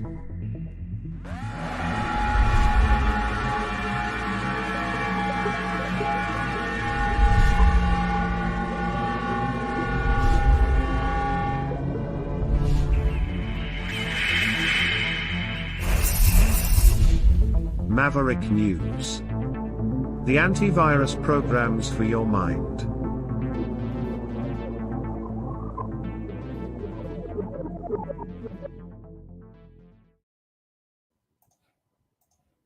Okay, phone lines are set up. Here's the number.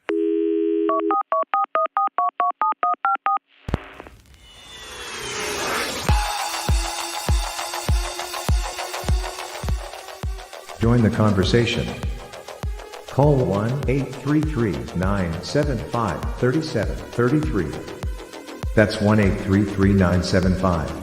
Free. Speak up. Speak out. Make your voice heard. Maverick News. Fighting for freedom by defending your right to free speech. Be a Maverick. Join us.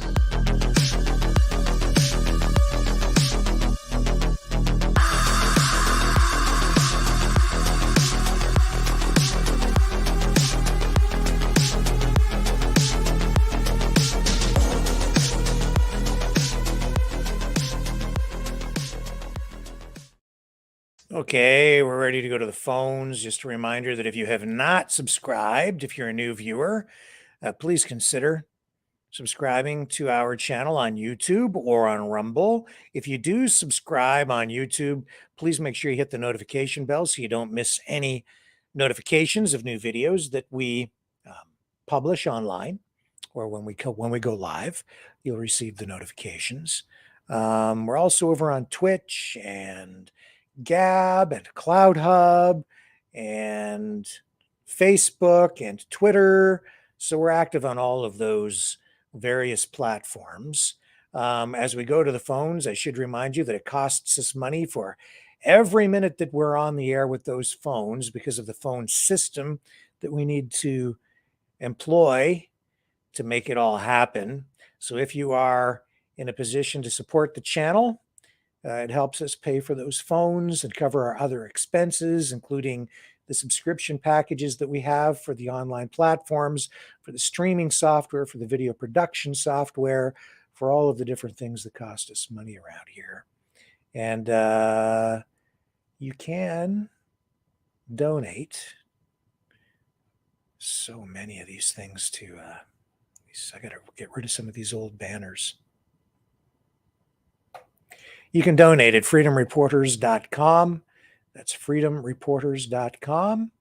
Or you can also donate at maverickdonations.com. Yes, we do accept e-transfers at Maverick Multimedia at mail.com.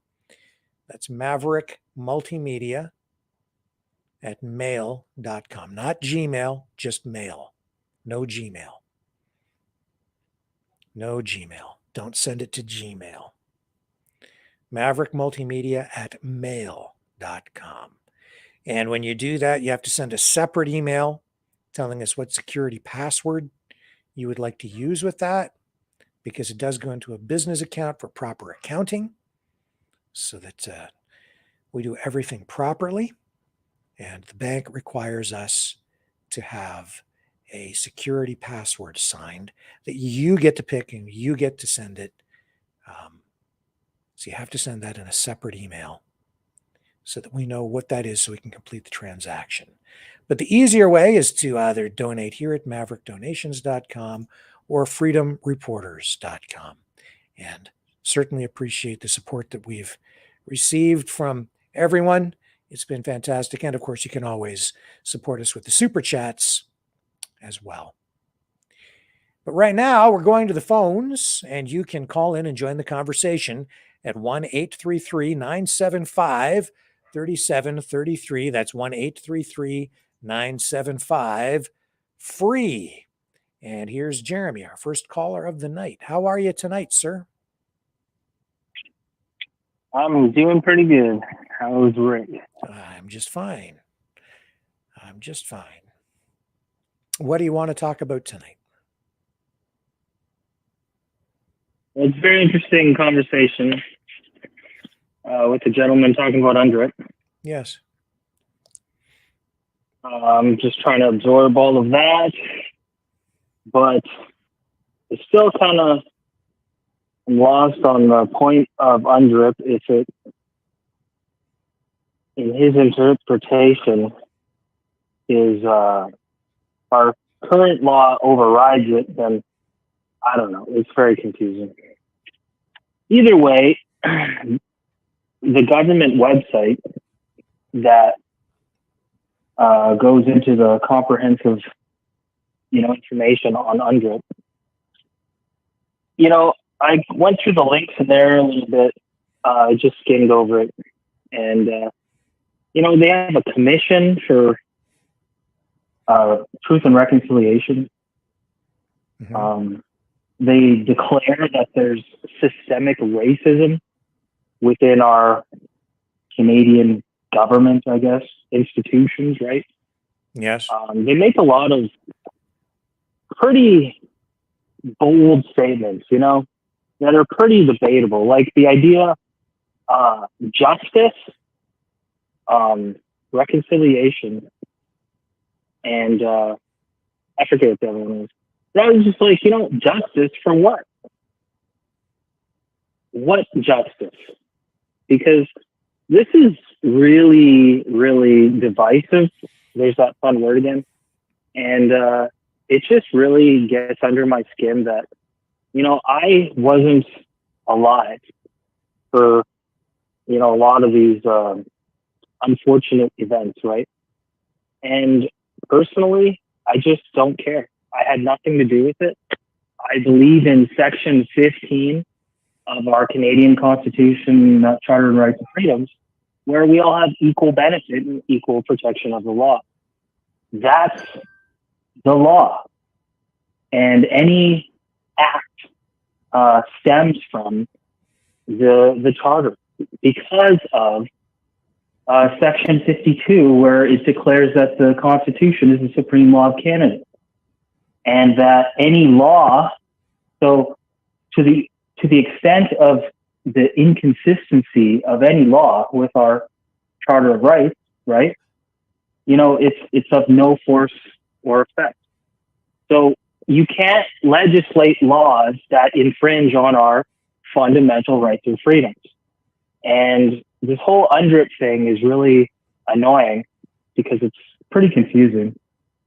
But I'm just saying, you know, we have laws to protect our rights and freedoms. And I don't appreciate anybody trying to make me feel guilty for things I had nothing to do with. And that's what that UNDRIP, you know, the main webpage really makes me feel like, that, you know, I have to be a part of this because of something that happened in the past.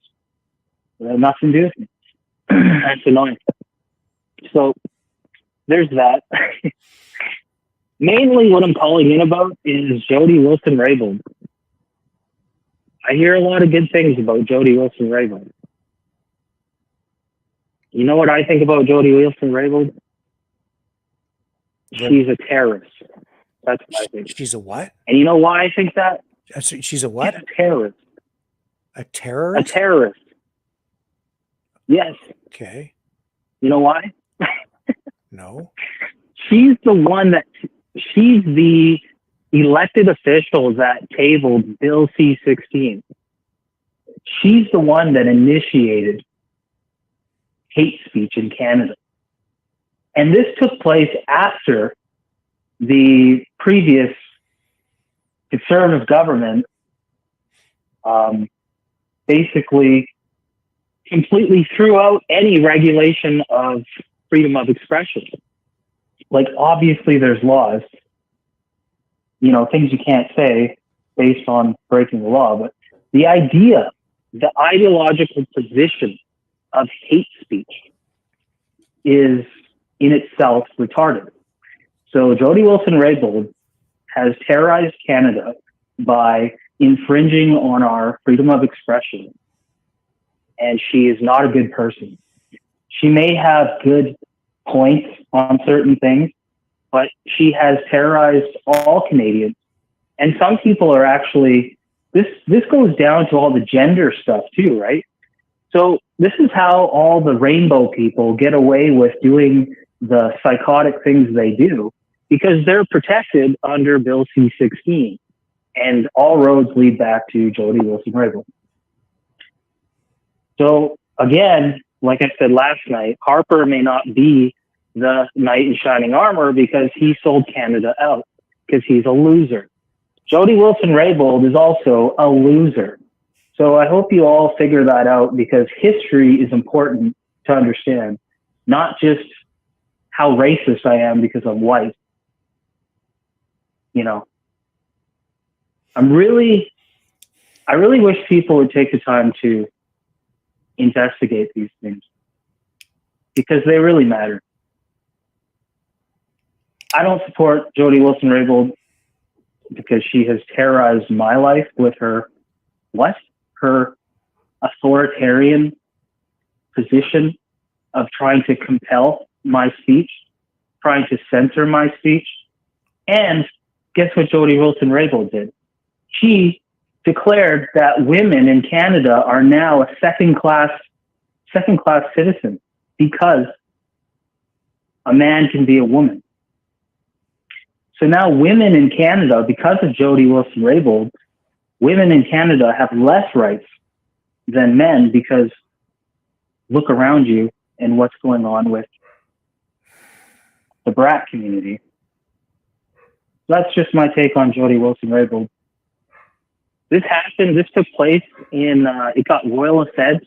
Who's the governor general? Like, man, everything's so rigged. I totally understand why people hate the system we live within, but just saying, man, these things matter, and I don't know. What do you think, Rick? You said so much. I'm not even sure where to begin. I know, right? That's just like. If Bill C-16, you go on the Parliament website where you can look up these bills, and you'll find that Jody Wilson-Raybould, liberal, tabled Bill C-16, and just go with that. It sucks. I would not. I would. So much I understand your perspective. I would not use your language. I would not use the word terrorist. I understand. Look around you, Rick. I understand, but I wouldn't use that language. Look how these people. She's a liberal. Terrorize. She was. She was the attorney general. She's not anymore. She was, wasn't she? Yeah, she was under Trudeau. But then because of the SNC Lavalin scandal, which she would not participate in, essentially, he got rid of her. Because she's such a high level, valued person. She has such moral standing on. Well, she's as woke. A person, doesn't she's she? Woke, and she's liberal, and she was part of that government, right? So, right. So I'm just here to really stick it to everyone that Jody Wilson-Raybould is one of the worst things that ever happened to Canada. He has, you think about women and what they put up with these psychotic men that believe they're females. I wouldn't just blame her. It's the government. It's Trudeau. It's implementing the agenda, right? It's the whole platform of the liberal NDP coalition government. That's what people on that side of the spectrum want. That's what they're pushing to implement. So she's just there doing what people elected her to do, what Trudeau put her in there to do. She's just doing her job. So. And you're correct on that. I agree with you because you know why? Because I also watched an hour-long Senate hearing with on the basis of whether Bill C-16 was consistent with our constitutional principles and values, right? And that's a lot of the stuff that woke me up years ago, and it really pisses me off because, again, I have a kid. Lots of people have kids. You have daughters. You got all kinds of situations where people are at risk of being in, uncomfortable situations that they really have the right not to be in. With regard to the First Nations issues specifically and UNDRIP, I think that we have to address these things. We have to acknowledge that everyone is still, it's part of an ongoing, these are all ongoing issues. It's not like these things were resolved entirely a long time ago. We don't have to look at them anymore. I think that too many people look at it that way. It's like, it doesn't affect them personally as far as they can see. day to day to day to day, but it does affect a lot, especially First Nations people, right? And they live with it. And we live with it too in ways that maybe we don't fully appreciate. But the point is, we're still working out ways to live together in harmony. There are many issues that we still need to address because the reality is First Nations not conquered, still living on unceded territory. They're nations within a nation.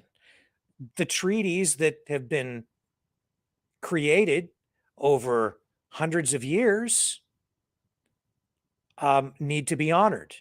In many cases, they have not been. And we need to address that still. There are ongoing land claims, as Mr. Ross just pointed out. We just went through 40 years of litigation, 40 years. We don't want to throw that away, all the progress that has been made and still more work to be done. We don't want to throw away the progress because people get frustrated or think that the system is so broken that we can't work within it. The reality is a lot of progress has been made in 40 years, and there's still more work to be done, and it shouldn't have taken 40 years. But my goodness, we don't want to destroy the progress that has been made to help people. We need to put the brakes on here and be cautious before we follow, say, somebody like, some of these folks out west who want to destroy everything and then put something completely new in. As I said to Adrian, who wants to lead First Nations in some sort of a new era, what do you want to do? You want to go back to the very beginning? And basically he's saying, yes, they want to start with a clean slate. That's an existential threat to First Nations communities that have sovereignty. The little trick that people are missing here is First Nations peoples do not need the United Nations to give them anything. It's not the United Nations land to give back. They already have it in many instances. If you're a First Nation within Canada and you're living on unceded territory within your area that has been agreed upon through treaties that have been long established, for the United Nations to come along and, like, you see what I'm saying? It's not a made in Canada solution to Canadian problems. It's people from other countries sitting in glass offices in New York because they're at the United Nations figuring that they know best. And in reality, they're sitting there saying in a very smug way that they're going to give sovereignty to people who already have sovereignty when it's not theirs to give anyway. And while the United Nations might be well-purposed in coming to the aid of First Nations peoples, or maybe to assist even on some level to help mediate or something, I don't even think they should be involved. But you see, it's like, why are they even here? Why are they involved? Because it's a trick. It's a sleight of hand again, where they're saying, hey, you know what? We're gonna make sure that they'll give you the land back, and we'll make sure of it. It's if they do this, all the power, all the real sovereignty goes to the United Nations and the globalists. That's what ends up happening, because they're saying, we're going to give you your land back, and we'll be the muscle to enforce it. You see, because sovereignty only comes under threat of coercion, essentially, and community support. Take all the other laws away, take everything away. At the end of the day, the only thing that makes a country is the ability to defend it. And so if you don't have the ability to defend your territory in some manner, then you don't have a country at all, because somebody's going to invade you and take you over. That's the law of the jungle. That's the true international law. And you see it all the time around the world. And the United Nations maybe can provide protection for some First Nations or Aboriginal peoples or indigenous peoples in various parts of the world by bringing UN forces to bear. maybe in a constructive way, but I don't trust them. And just look at what they're doing here. It's like, we're the United Nations. We're going to give you your land back. That's basically what UNDRIP is saying. It's not theirs to give. And as soon as they strip the history away, it puts the treaties that are in place and actually protect the sovereignty of First Nations in Canada in jeopardy. Now the lines get all blurred. It isn't clear who has what. The UNDRIP document is very poorly written, very loosely written. It's very loose, no definitions even over what an Indigenous person is. These are all very complicated questions, and it forces potentially, especially depending on how this rolls out. And if Canadian sovereignty is eroded or maybe even destroyed, if the Canadian government ceases to have to exercise sovereignty or enjoy sovereignty over the country as a whole, then those treaties go out the window too. And if those treaties go out the window, then you're going to have no boundary lines. It'll go back to the way it was, where Mr. Ross even referred to the way it was in the past, where you had First Nation warring against other First Nations, jockeying for, fighting over territory. We'll revisit all of that. And that's what I asked Adrian too in that one interview that we did. I said, you want to go back to that? And he said, yes. Well, why would we want to do that? Why would we want to go back and revisit every war and every legal decision and reestablish every legal precedent that has ever been set and throw all of this out the window so that we can go and rehash it all again with is it 600 different First Nations communities across the country? Very complicated. No, thank you. No, thank you. Very simplistic, but they push people's emotional buttons, get everybody jacked up, and tell you the system is so broken you can't do anything about it. So they just want to throw it all out and then start all over again. I don't think that's wise. You know what? I have a solution. Okay. Repeal what? Bill C-16. Bill C-16. Well, so Adrian complains about losing his tongue. Yeah. Canadians have lost their tongue as well.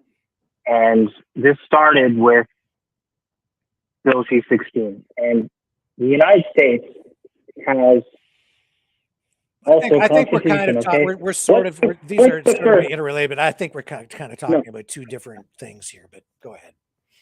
Well, no, it is. It's exactly the fundamental principle of sovereignty is freedom of expression. That's the point I'm trying to make here.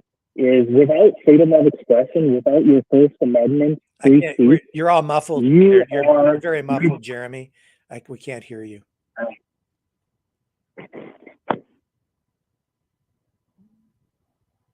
So are you still there? Yeah, I'm still here. Okay, it's just kind of. Sorry, I'll do it this way. In any event, we kind of have to move on, Jeremy, because I've got them stacked up here, and we've been on for almost 15 minutes. So calls is kind of stretched. So can I make one last? Quickly. Go ahead. Let's wrap it up. Yeah. Without freedom of expression, you're going to lose all of the rest of your rights. If you do not have freedom of expression, you do not have a pathway to freely express solutions to any problem.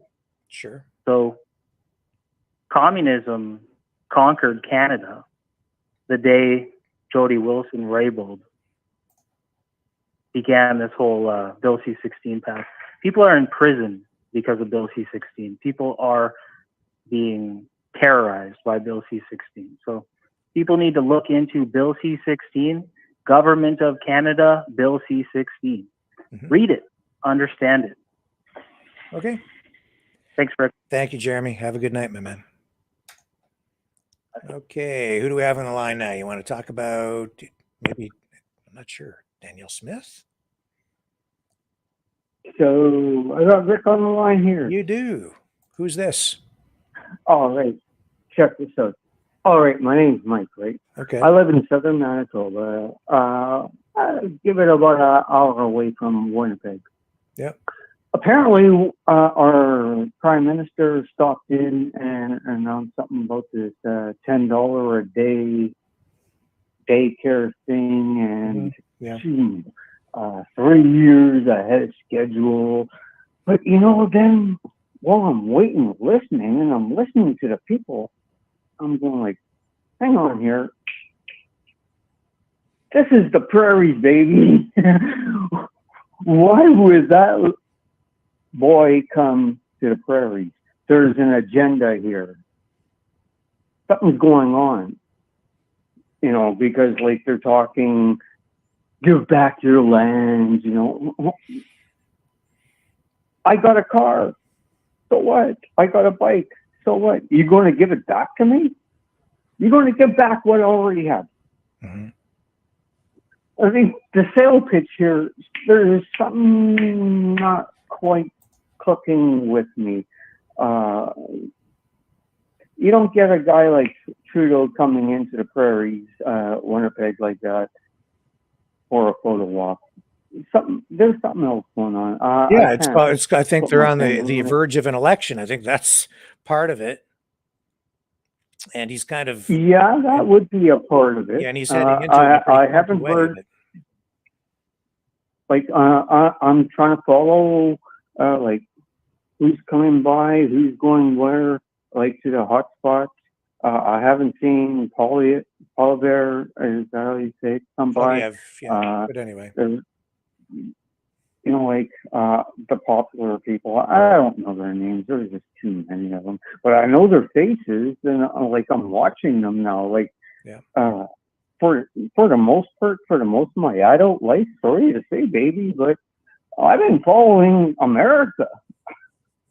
And just lately I go, why are you guys always like, who's this Trudeau dude? And I'm turned around, I looked and went, what the hell are you all about? And I'm not really liking what I'm seeing here and how he's popping into my area. I'm not too impressed. Okay. Well, listen, I got to move on because we're really stacked up. And I'll let it go. But maybe some people, like, I'll listen on. Maybe some people got something that I don't have because, like, I work 12-hour shifts, baby, and I can't catch it all. Okay. Well, thank you very much. I appreciate it. But anyways, when I catch you, I love you. Take care. Like, and I really love the people. Like, when you call in and everything, God bless you all. Like, we all got in our own way, like, just get together one way or another, just figure it out. Thank you. There's something going on. All right. All right. We'll talk again. Take care. Okay. This is Dave from St. Louis. How are you tonight, sir? Been a minute. Remember me, brother? I do. I remember you. How are you? Yeah. I'm listening to a lot of people. I've been through war, and this one's very unique. It's called an asymmetrical fifth generational one. People that don't know what that is, look it up. And it's affecting all of us, Canada, US, and everyone. It's a 1% against the 99%. It's a psyop. And the reason people are having a lot of problems is because they played the long game and they got a lot of key people in place. And this wasn't like an overnight thing. And their game is, hope I can use this word, eugenics. And they have God syndrome and they think there's too many of us. So what we're doing is, and I know this is more so with Canadians, and I mean no disrespect, man, because I love you guys so much. And if it wasn't so cold there, I would move there. Trust me, in a heartbeat. That's how much I love Canadians. But there's a difference between being nice and good. Even angels were good, but if you look in the Bible, they fought and they wrestled, and so there comes a time for it. So people are depending on a system and place. And I heard you earlier talking about, some people don't know what to do, so they want to throw the entire thing away, which is silly. What we need to do is just get back to the basics. And that's what everything always is in life, isn't it?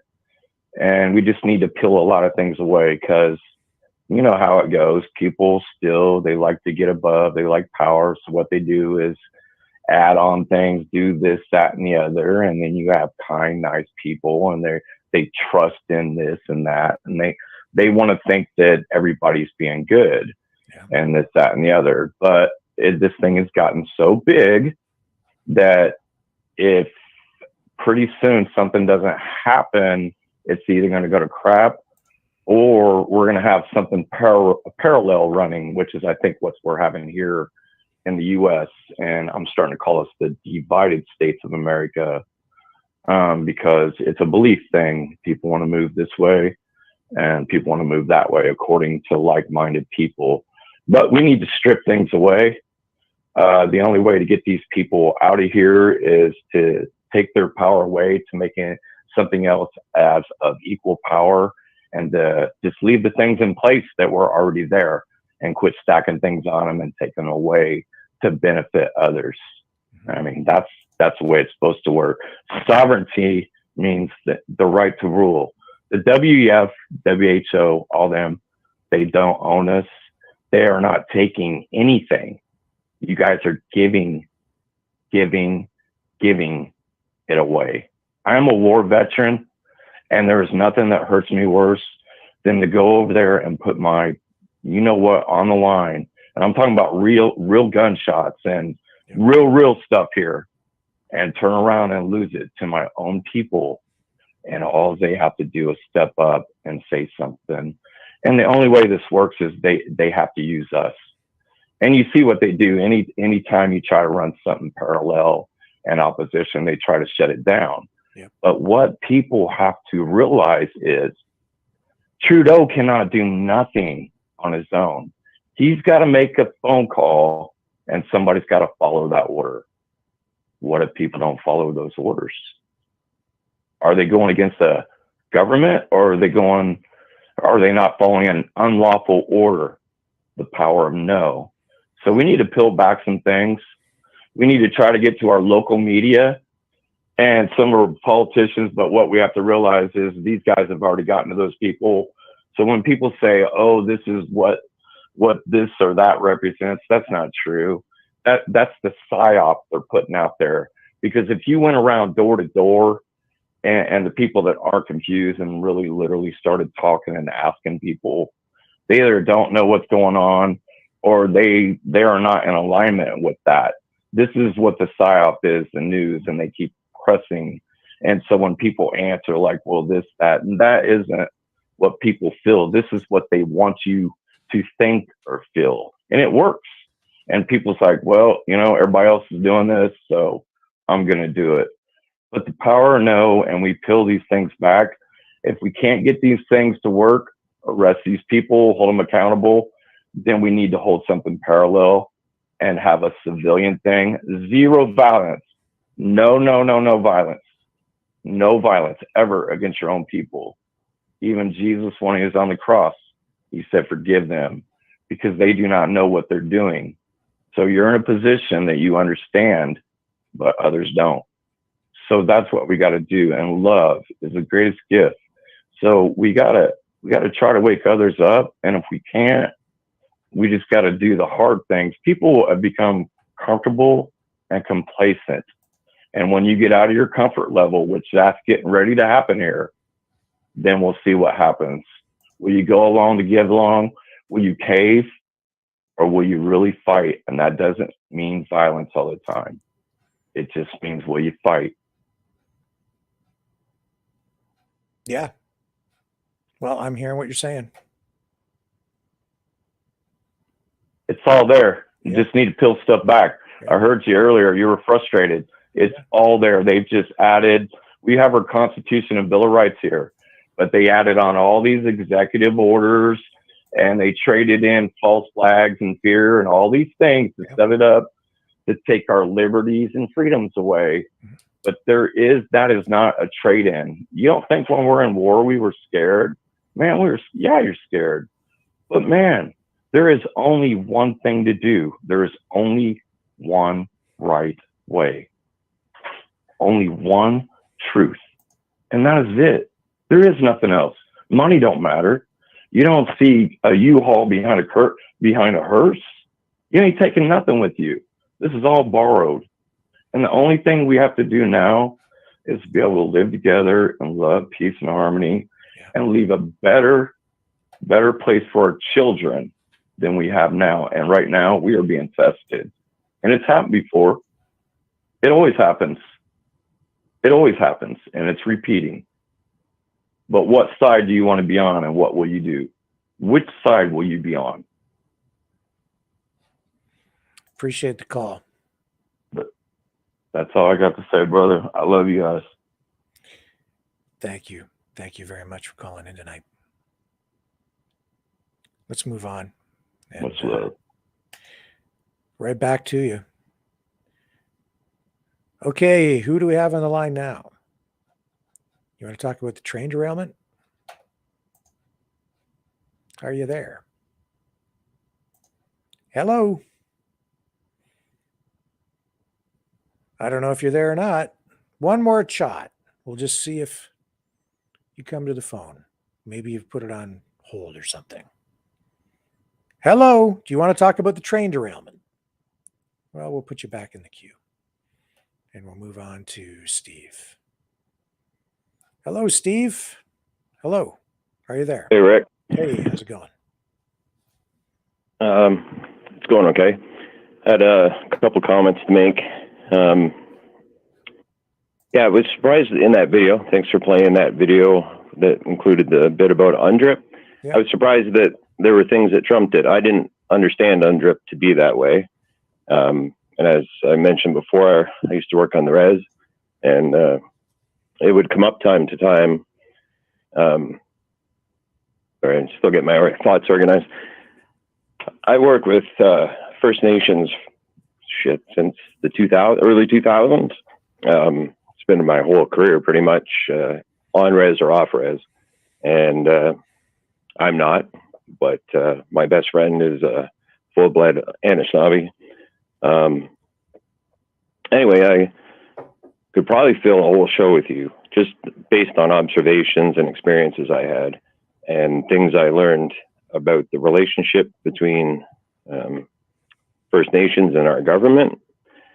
But the thing I wanted to point out tonight, I guess your first caller kind of sparked this, was I noticed over the past 20 years that the racism that I experienced grew and grew and grew. It maxed out, they let me go because I didn't get the jab. But anyway, but just before that, I was like, where's it all coming from? I mean, I knew it was coming from the government, but trying to figure out why is it getting bad? And then it dawned on me, it's not the older generations. I get along just great with them. Wonderful. It's the younger ones. And they're convinced that, white man can be racist, but no other race can be racist. And that came out a number of times. Yes, I experienced quite a bit of racism while working on the res, but I always just kind of shrugged it off or laughed it off. Like I said, I mean, I know who I am and what I've been doing for the past 20 years and who my best friend is. And quite often he'd be nearby and, whatever. There was always people there to stick up for me. But with the younger crew, it was always a different vibe from them. And they were getting educated that way. It was being educated into them. And I believe that the government wants that divide. They want that racism to build. And I obviously don't know why. I mean, who knows why the government does what it does. But I just noticed that it was persisting and building. And in spite of, like I said, great relations all my life with, I don't know, I pretty much all my friends. It's just the way I live my life. I was always close to my native friends. And anyway, I get a little tense when I start talking about that because I never like to acknowledge that it exists. And I don't think many of my friends like to acknowledge it either. But one of the things as well, actually, this goes back to the first time Trudeau was running for prime minister. And there was a talk in our office and everybody was talking about how they were going to go later in the afternoon. They got an hour off early to go make sure they voted. And everybody was talking about Trudeau. And I said, wait. You no. No. And I should have just kept my mouth shut. And all of them were going to vote for Trudeau. And anyway, they're like, well, who would you vote for? Like I had 6 heads or whatever. And anyway, they all left early. And my best friend came over and he said, Steve, we all vote for Liberal because that's where the money's at. And I'm like, oh, it's got to be better than that.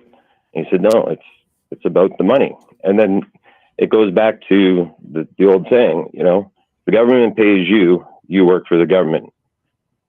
And that is one massive group of people that work for the government. That's one massive group of people. You put them all together and vote, they can vote whatever they want. So and in Northern Ontario, where I spend most of my time, all the schools are changing their curriculum, their programming, the way the rooms are painted, the way the buildings are set up, because it is the only group producing children. The demographics have changed so drastically, just even in the past 10 years. And they're going to be a force to be reckoned with on any grounds. But anyway, having said all that, like I said, I could go on endlessly about this kind of thing. I love my brothers, though, and my sisters, and I don't mean any disrespect in anything I've said. If I've worded it wrong, I'd like to apologize in advance. Like I said before, I'm sure some of them actually listen to you, and that's why I won't identify where I was. But one other thing that I wanted to mention was Poilievre. My goodness. He was gaining steam with me. He really was. And I'm a PPC guy. I mean, I'm a Max guy anyway, right? And PPC was winning me over. Poilievre, he was going to get me. But this past week, I'll never, ever vote for him. Liberal light, no thank you. I now call him, Pierre Paul Revere, because it's the libs are coming. The libs are coming. That's like his one-line trick. And I'm just so sick of this man and his gaffes. And I just want to put it out that Max has my vote. Come hell or high water, he'd have to do something pretty drastic not to have my vote. Anyway, that's all I'm saying. And thank you for letting me vent and say my piece. Have a good night, Rick. My pleasure. Thank you. Have a great night. Okay, let's go to John. Hello, John. Welcome back. Hi, Rick. That was a good caller. And the guy from St. Louis, good caller. Hope they call back. That was very good. Yeah. But I don't, you got to vote PC because that's the way everybody's going to vote. If you're going to split the votes, Trudeau's back in again, back at it the same way. It's not going to work. You either get in there and plug your nose. They're all the same. At the end, they're all the same, right? So you vote for this guy, this guy, this guy. They all worship the devil, okay? They sell their soul at the end. It's all about the money. So I don't like none of them. I don't like none of them. I don't like politicians, period. I hate them. I hate cops. I hate politicians. But if you don't vote for him, hey, that video from Global News that you played tonight, thanks for that. That was really good. That guy's a funny guy. I've seen him before. Yeah, he is. He's always trying to get people to eat crickets. That guy. He's funny. He's hilarious. He's hilarious. That guy. That was good. When you play that, remind me. Last week I was watching and CBC. That's funded by taxpayers, right? Yeah. Do you know how many journalists make over $1 million on that company? $1 million? Unbelievable. I don't know. Over $1 million. How many make over $1 million? Lots. They said it, but I don't remember. Lots. You can't do that to the audience, John. You can't. You can't tee something up like that. You can find out. let us all down. Now you're going to make me look it up. Rick, I'm telling you, you can find out yourself. Lots.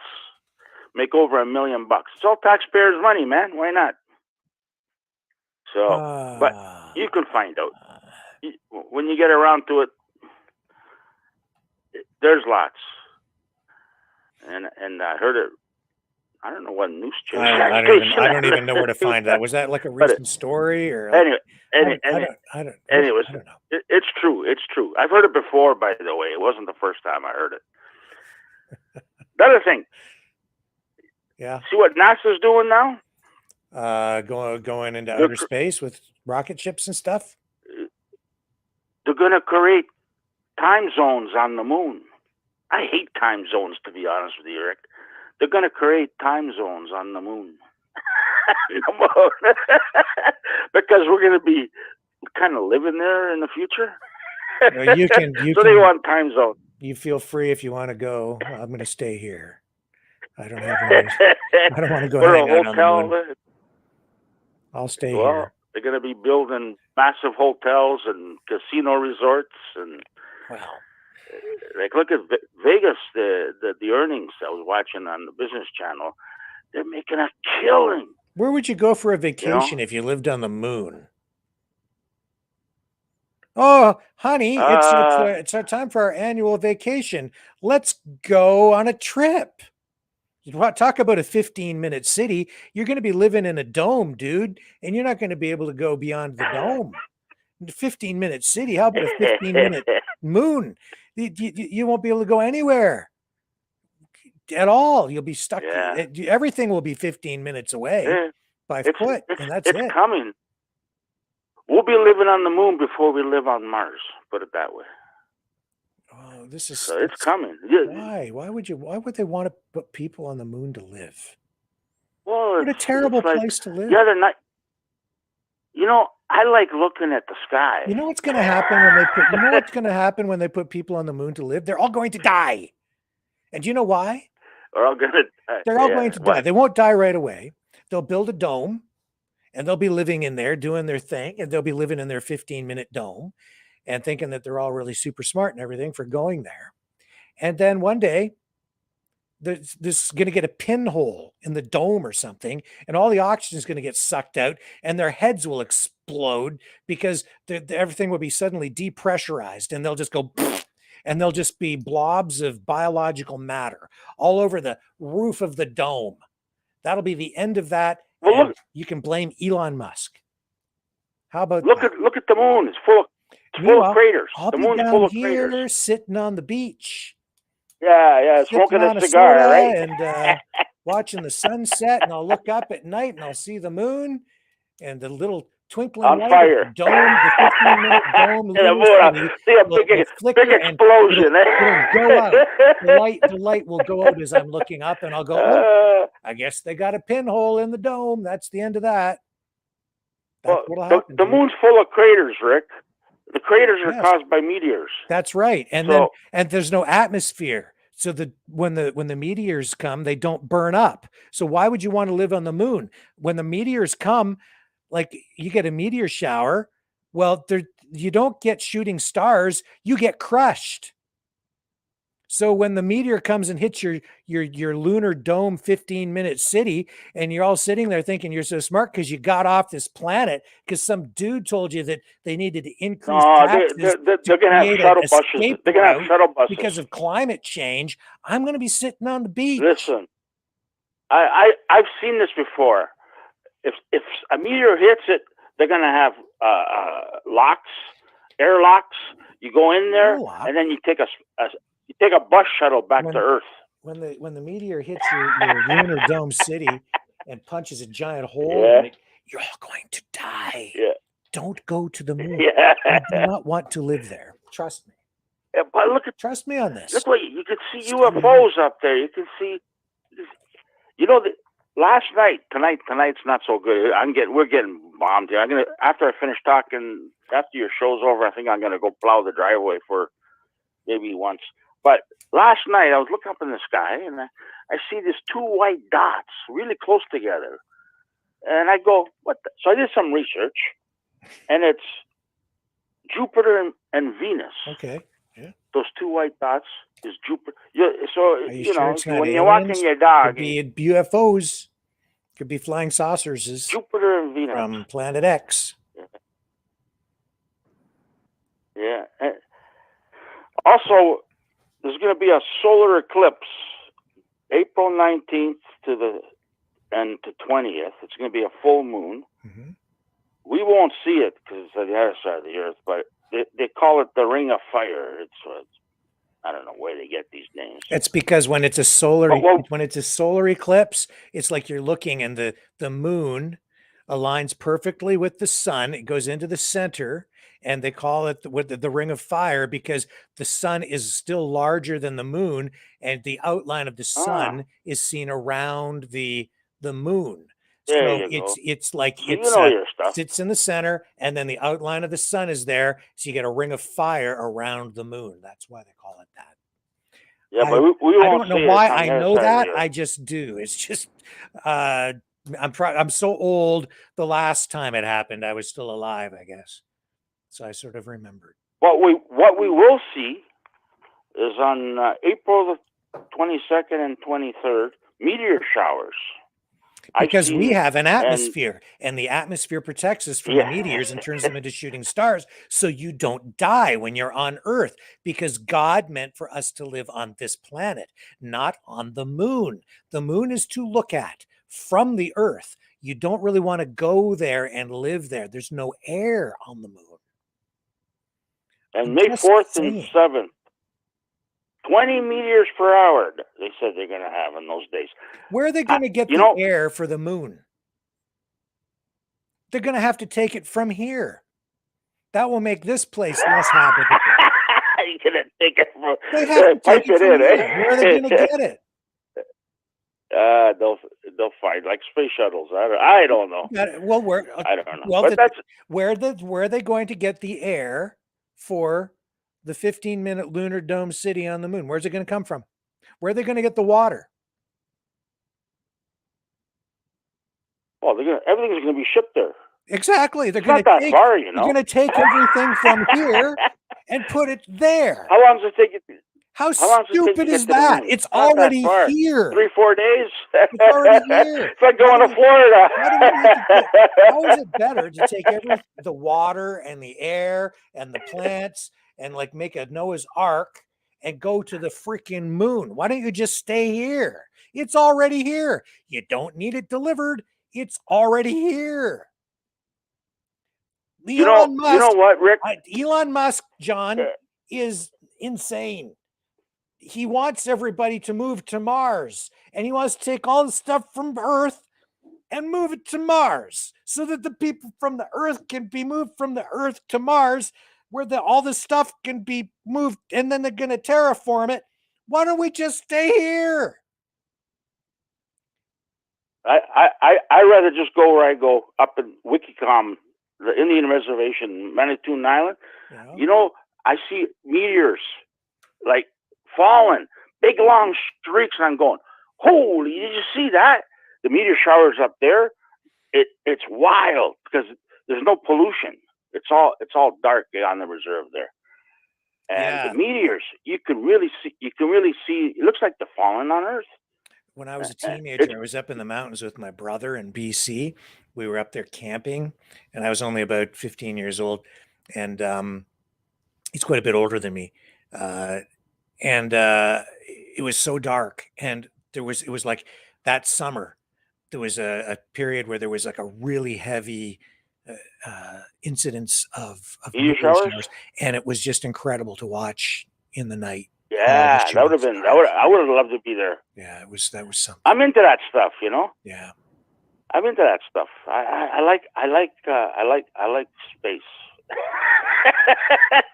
Anyways, Rick. How's your Tesla stock doing, John? I sold it a long time ago. Oh, good for you. And you know what I bought today? I saw that it tanked. You know what? I made money. I made about $14,000. Good for you. And right now I bought gold. I still have it. I'm not selling it. It's an Eco Eagle. Yeah. I bought 400 shares of Google, and I bought 200 shares of Amazon, and 200 shares of Royal Bank, and I still got a lot of cash on the side. But I'm hearing from a lot of these top guys that the economy, the stock market is going to rip right now for about 8 weeks, 9 weeks. It's just going to go up, up, up, up, up, up, up, up. And you know what else I heard? There's 4 companies, if you want to invest, that will be, these are the 4 artificial intelligence companies: Google, Facebook, Amazon, and I think it was the third, 4th one. I forget the 4th one. But these guys, you know, artificial intelligence coming in right now, big time. Right. You know, everything's being monitored. You know what I mean? It's just like no privacy. Your show, Rick, it pisses me off. When I go on your show, some Google screen comes up and it wants me to agree to everything. I say, screw you, and it keeps coming up. So I have to watch it on another platform. What? Do you have a Google account? No. Oh, well, that's why, I guess. Well, I got a Google account on my phone though, because it won't work without a Google account. Okay. So, but I don't have it on the. I got an iPad. Well, and just watch it on. Just don't. All the watch cameras are. Don't watch it on YouTube. Watch it on Rumble. That's not a Google. That's not. Yeah, Rumble's good, but I don't like. I like watching the chats. Yeah, I know people like the community, cool, right? That's a big part of it. But there's chats over on Rumble too. There are people over there I chatting like right these now. people in the chat. They're really cool. But that's the riffraff chat. I feel like going on We there. got the YouTube. I feel like going on there. I can't watch it because the Rumble chat feed doesn't come through my screen here. I have to look at it separately. Like, look at Anasty. I see her everywhere. I got followed different groups. She's everywhere. Is she? Yeah. She must love the chats. Oh yeah, she's everywhere. But some people here, they just come here for your show. I like reading them. I like the money. When people donate, some of the stuff they draw. I watch that. That's cool. There, see, I'm over here on the Rumble channel now. Super chats. Yeah, and I'm just looking in here at. There's no chats there though. There, see that this is the Rumble feed live right now, so you can see it. And the chats are there on the side, right there. Oh, how come I can't? Oh, you have to sign in to that though. No, you shouldn't have to sign in for it. No. Yeah, I'm gonna check it out then. Last time I went on there, I didn't see it. The same one as these ones? Are they the same chats? No, different chats, different ones. Oh, it's a different, different ones. Eh? So it's a different group over there. Not as I don't know. We've got quite. We're getting a lot of people. It's not. We don't have as many subscribers on Rumble, but we're getting more views over on Rumble now than we are actually on YouTube. Well, I hate Google. I hate Facebook. I hate all these artificial intelligence companies, AI, or whatever they want to be called. But I buy the stock to make money. Oh, Apple. Apple was the other one. Yeah. It was Apple, Google, Facebook, and the other one I mentioned before, Amazon. Well, listen, John. They're all Amazon. We better jump off because I do have another caller. Yeah, nice talking. I hope you survive this weather there. Yeah, I hope you survive your trip to the moon and then to Mars. Be careful as you fly on your Elon Musk Tesla rocket ship SpaceX thing, and look out for those aliens, my friend. Johnny Walker. All right, people. Have a good night, everybody, and don't shovel too hard tomorrow. Okay. Talk to you later, man. See ya. Okay, who do we have up next here? Go ahead, you're on the air. Hello. Okay. Hi there. Hi, who's this? Hey. Who is it? Hello. Hi, go ahead. Yeah, you got me there, yeah? I do. It's you, Steve. I think it's Steve, isn't it? Yeah, that's right. Yeah, how you doing? Not bad. John, I love you. Caller John. I like the way you bring us back down to earth when things are so crazy. Things are so crazy, and thank you, John. I want to get back to seriousness, though, Rick. I wonder if I'm alone in thinking that our poor voter turnout is the result of our demise. Is the Are you result of following our me? demise or the cause of our demise? Cause and ultimately the result, because so it's known that Canada has a very low voter turnout. I can go on, Service Canada or whatever and check out the voter stats. You can go back to the very beginning. You can see the trend that happens. But real quickly, what I'm trying to get at is that I believe that there is no prime minister that can properly run a country with such a low voter turnout. And I'd love to find a way to reverse that trend. And I'd love to see someday 100% of eligible voters go out and vote. And I say this because there's a majority of the people don't vote. So how can any prime minister or any leader of any country properly run a country with a low voter turnout? It's to me, it makes no sense.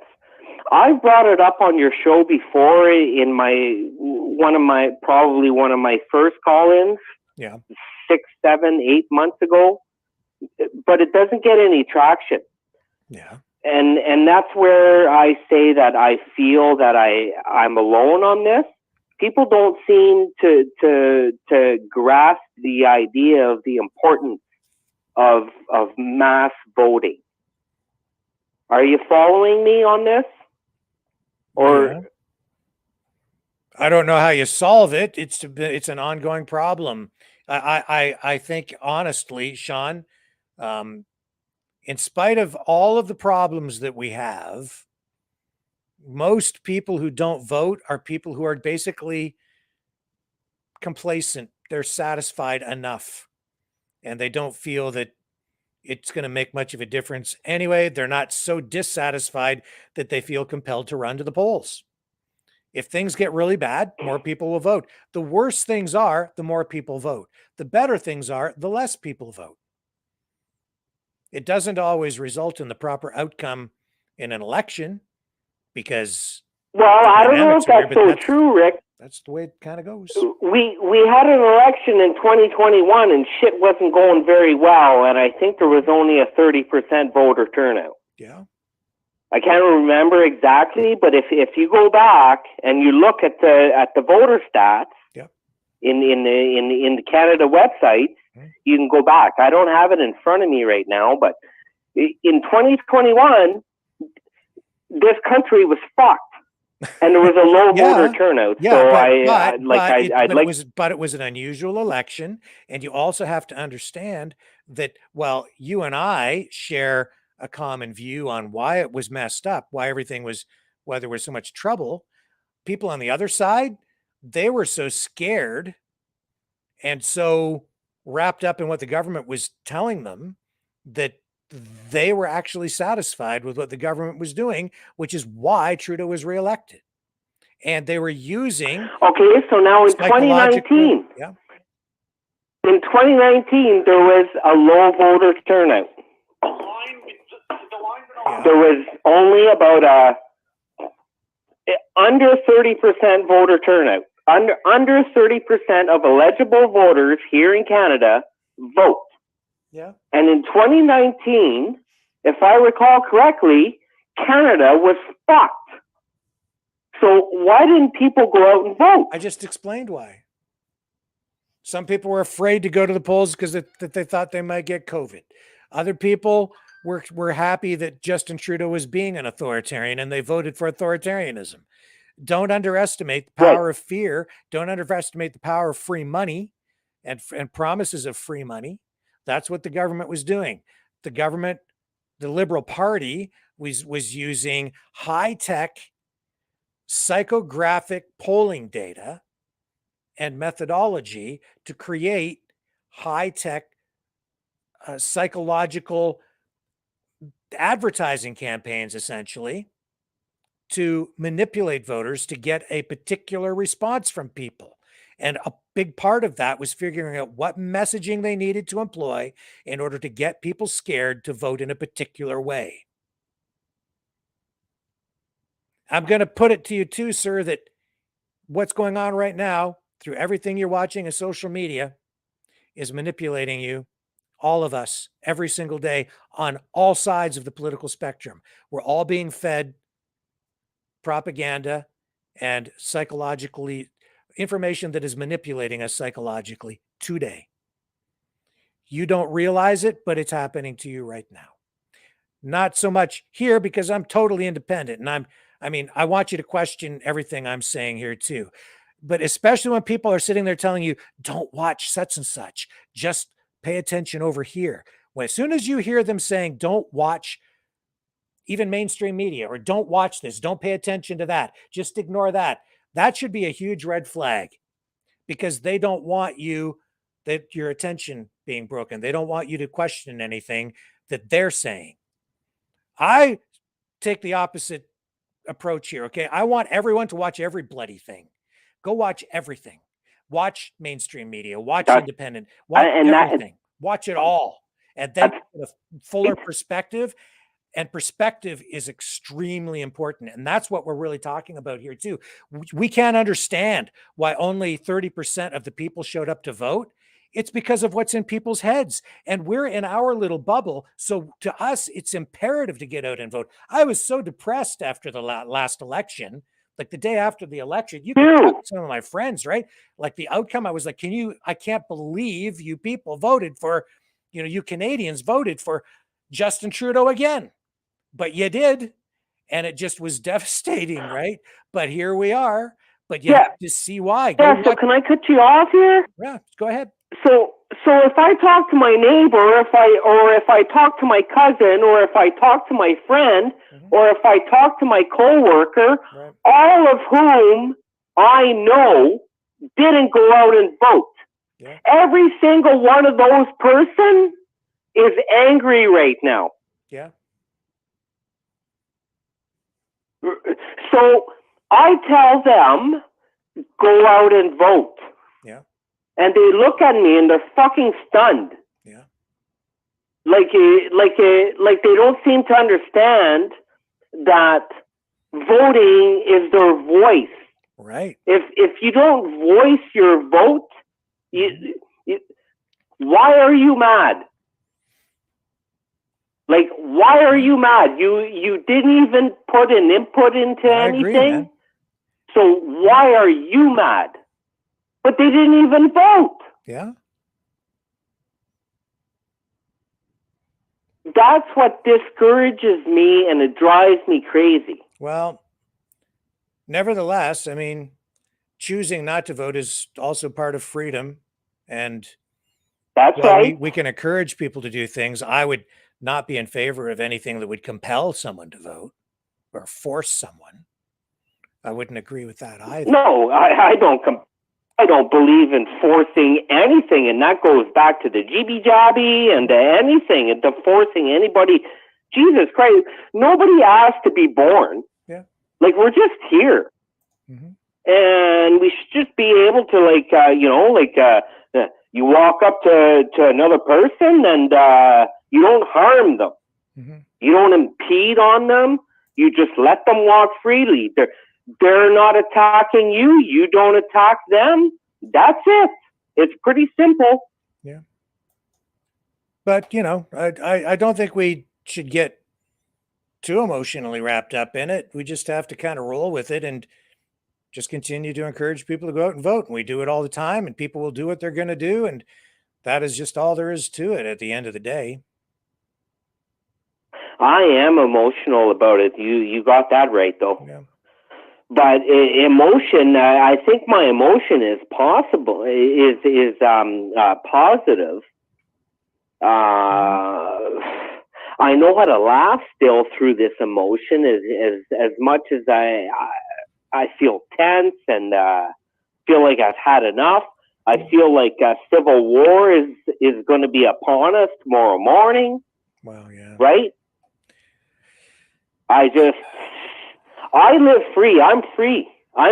Like I'm 46, but I look everywhere around me, and everybody's all pissed off, and I just see the world. It's crumbling. It's crumbling.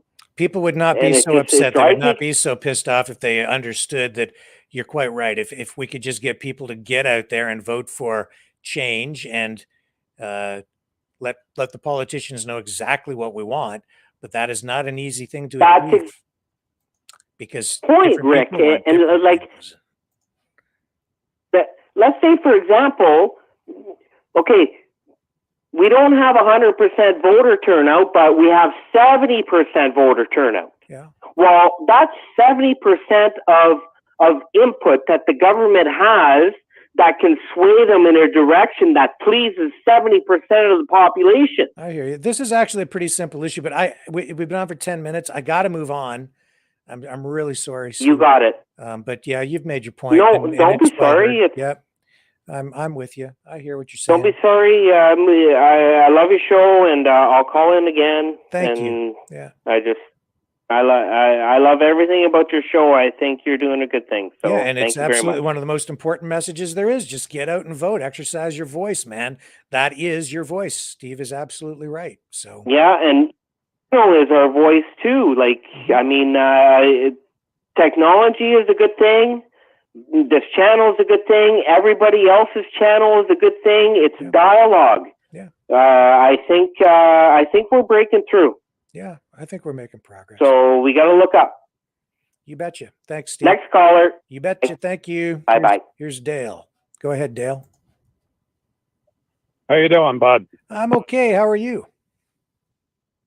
Well, I'm calling you. I'm good. Good. Us guys down here in Nova Scotia, I'll tell you, I've watched you for a long time, listened to these guys call in, they hum and haw, and they go in circles, and I'm like, well, I got an answer, especially for your last caller. He's wondering why people don't vote. And then they gripe and bitch after the fact. Well, when your representatives go to the House and then they cannot vote freely in the House on any piece of legislation, they're told how to vote by the party whip and the leader and the inner caucus. I think that's not exactly free representation. There's something wrong there. Well, yeah, it's called a dictatorship. That's a problem. And the second house, the Senate, they're not elected, they're appointed. I think that's a problem. If you look at the American system and the Canadian system, you can see why the Americans back in the day, when they had a revolution and they wrote what they got today, the founding fathers, it's got a lot more checks and balances. It may not be perfect and it may be slow and cumbersome at times, but it works better there than it does here. And I know both systems, and it doesn't work here well. These guys are going into Ottawa or your provincial legislative assemblies. They get their 2 terms, they get their pension, and then they're gone. It's just money. That's how I see it. Okay. Well, I appreciate it, Paul. Yeah, now I'm certain you're aware of how much representation there is in Ottawa, and the people that, like down here, Bill Casey, he was kicked out for not voting with the party. And when you tell an American that your representative was kicked out, like they look at you like you're an idiot. Like, what kind of socialist outfit you running up there? There's a reply, and they just think we're nuts. And then if you look at the behavior of these people in the House, and we're paying them to act like idiots, they don't act like that in Congress down in the States. I don't know. I've seen some pretty idiotic things from the U.S. side too. Yeah, but I've seen, but the decorum generally is a lot better there than here. And I don't know. That's what I got to say, and I can't believe that the Canadian population is that uninformed of how the system is set up and structured in the old British system. It's just a joke. Parliament, a place for people to meet and talk. Oh, we'll let the people feel good. Oh, you got the right to vote. Yeah, but once everybody's in their little corner, they're going to do what they want to do, and you got no say. There's no repercussions for them. There's Justin Trudeau, 2 go-arounds, and he just plowing us into the ground. Yeah, all I can say to the folks, I'm 61. I'm cashing out. I'm going to a free country or somewhere else. I'm done. And I'm not learning to speak Mandarin or Cantonese anytime soon. Okay. So, signing off. Good listening to you, Nick. Dilly-do. All right. Thank you, Dale. Have a good night. Yep. Bye.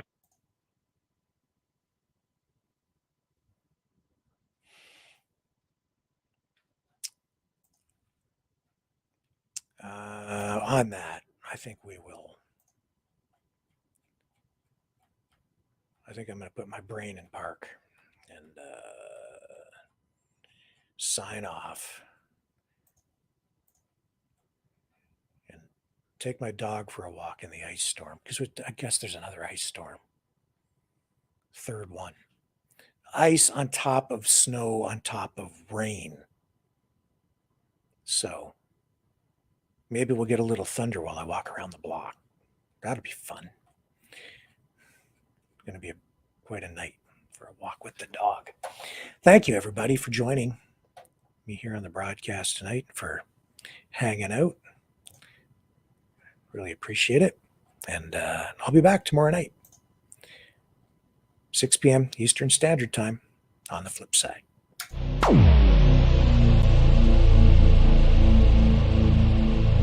This has been a Maverick Multimedia production.